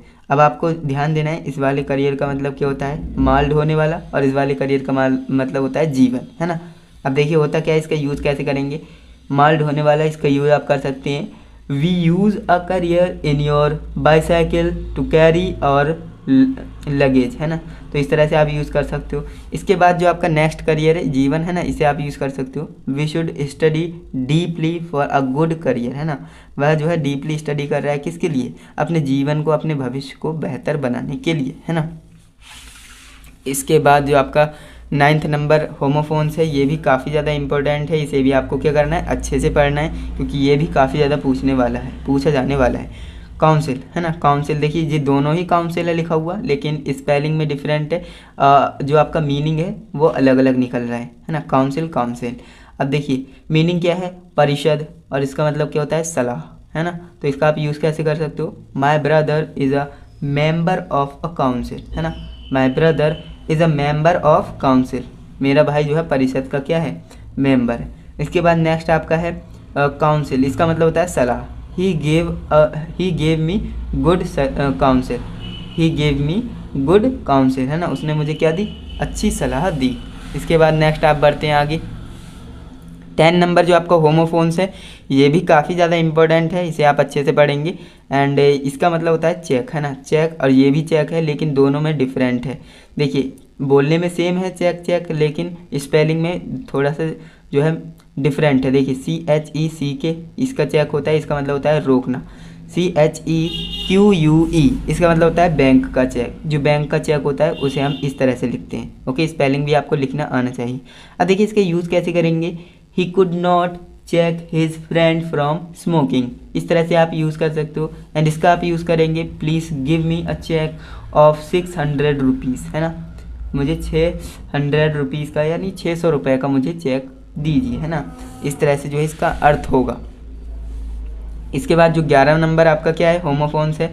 मोस्ट इम्पोर्टेंट है कॉन्फिडेंट, है ना। कॉन्फिडेंट दोनों ही है लिखा हुआ, लेकिन दोनों में जो है क्या है, स्पेलिंग डिफरेंट है। देखिए DANT है और यहाँ पर DENT है। इसका मतलब क्या होता है, विश्वास पात्र, विश्वास पात्र, और इसका मतलब होता है विश्वत, है ना, विश्वत। अब यहाँ पर आप देखेंगे इसमें आप कैसे लिख सकते हैं, इसका यूज़ कैसे कर सकते हैं ना, यूज़ भी काफ़ी आसान है। देखिए इसका मतलब होता है विश्वास पात्र का, Nehru was the confident of Gandhi ji, है ना। जो है नेहरू क्या थे, कॉन्फिडेंट थे, है ना, विश्वास पात्र थे। अब इसके बाद नेक्स्ट आपका है 11th नंबर कॉन्फिडेंट, इसका मतलब होता है विश्वत। अब यहाँ पर आप देखेंगे इसका यूज़ कर सकते हैं, he confident is of his success, है ना, इस तरह से ही हो जाएगा।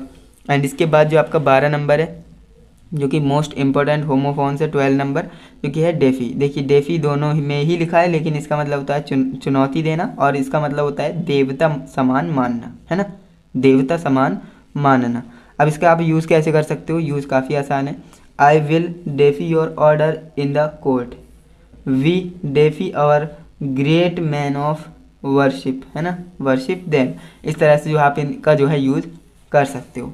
इसके बाद हम आगे बढ़ते हैं, जो कि हमारे 3 ही रह गए हैं, जो कि मैंने आपको बताया था। इस वीडियो में मैं आपको टॉप के 15 होमोफोन्स बताऊंगा जो कि इम्पोर्टेंट हैं। एंड यहाँ पर आप देखेंगे 30 नंबर जो आपका होमोफोन्स है मोस्ट इम्पॉर्टेंट है आपके बोर्ड परीक्षा की दृष्टि से। अब यहाँ पर आप देखेंगे क्या है, जो कि है एलिजिबल। एलिजिबल का मतलब होता है चुना जाने योग्य, जो चुना जा सकता है उसे क्या कहते हैं, एलिजिबल कहते हैं। अब इसका आप यूज़ कर सकते हो, he is eligible for the post, है ना, आप इस पोस्ट के, वह इस पोस्ट के लिए क्या है, एलिजिबल है, चुनने के योग्य है। इसके बाद इस वाले एलिजिबल का मतलब क्या होता है, इसका मतलब होता है अपठनीय, है ना, अपठनीय, यानी जो पढ़ा न जा सके। हिज राइटिंग इज़ एलिजिबल, है ना, हिज राइटिंग इज़ एलिजिबल, उसकी राइटिंग नहीं पढ़ी जा सकती, अपठनीय है ना।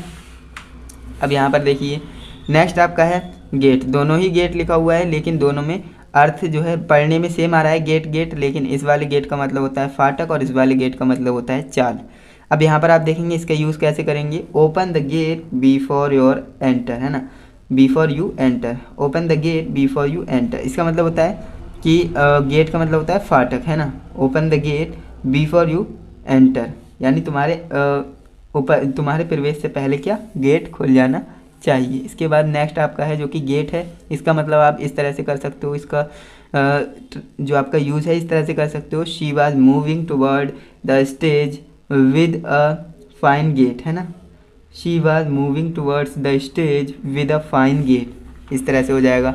इसके बाद जो आपका 15 नंबर है ना, जो कि 15 नंबर होमोफोन्स है, मोस्ट इम्पॉर्टेंट है आपके बोर्ड एग्जाम के पॉइंट ऑफ व्यू से, जो कि है वर्ड, है ना, दोनों ही वर्ड हैं, लेकिन इसका मतलब होता है जमा करना और इसका मतलब होता है झुंड, है ना, वर्ड। अब देखिए he word a lot of money, है ना, he word of lot of money, है ना, इस तरह से जो है इसका हो जाएगा। इसके बाद जो ये वर्ड है इसका मतलब होता है झुंड, यानी word of invaders come to India, यानी कि words in invaders to come to India, इस तरह से जो है ये हो जाएगा। तो आपको करना क्या है, इन्हें अच्छे से तैयार करना है बस। आज की इस वीडियो में मैंने आपको क्या है, टॉप के 15 है ना क्या होमोफोन्स बताए हैं, synonyms, one word substitution, idiom, phrases, वो सारी की सारी वीडियो आपको कहाँ मिलेंगी, चैनल पर मिलेंगी। आपको करना क्या है, प्ले लिस्ट को चेक करना है। ओके, चैनल पर जाइएगा, आप प्लेलिस्ट को चेक करेंगे तो वहाँ पर आपको सारी की सारी वीडियोस मिल जाएंगी। और बात करें इसकी पीडीएफ की, इसकी पीडीएफ आपको कहाँ पर मिलेगी, तो इसकी पीडीएफ आपको जो है टेलीग्राम पर मिल जाएगी। आपको करना क्या है, टेलीग्राम पर जाना है, आरवी कोचिंग क्लासेस सर्च करना है, वहाँ पर चैनल मिल जाएगा, आपको ज्वाइन कर लेना है और फ्री में आपको ज्वाइन होता है और आप जो है डाउनलोड कर सकते हैं पीडीएफ को बिल्कुल फ्री में, है ना। तो आप डाउनलोड ज़रूर करना और अपनी प्रिपरेशन अच्छे से कीजिए, क्योंकि आपका टारगेट क्या है 95 प्लस, तो उसी लेवल की आपको क्या करनी है भैया, मेहनत करनी है। ओके, अब अगर आप वीडियो में अभी तक हैं तो आपको करना क्या है, वीडियो को शेयर करना है, किसके साथ, अपने दोस्तों के साथ, है ना, अपने जितने भी फ्रेंड्स हैं, है ना, उन्हें इस वीडियो को ज़रूर शेयर कीजिएगा। एंड अगर आपको वीडियो थोड़ी सी भी नॉलेजेबल लगी है तो वीडियो को लाइक ज़रूर कीजिएगा, चैनल पे नए हो तो सब्सक्राइब करना एंड अपने दोस्तों के साथ वीडियो को शेयर ज़रूर करना। और वीडियो से रिलेटेड कोई डाउट हो तो आपको क्या करना है, कमेंट करना है, जिससे कि मैं आपके कमेंट का जो है आंसर कर सकूँ। ओके, तो चलिए दोस्तों, आज के लिए बस इतना ही। मिलते हैं नेक्स्ट इंटरेस्टिंग इन्फॉर्मेटिव वीडियो के साथ। तब तक के लिए जय हिंद, वंदे मातरम।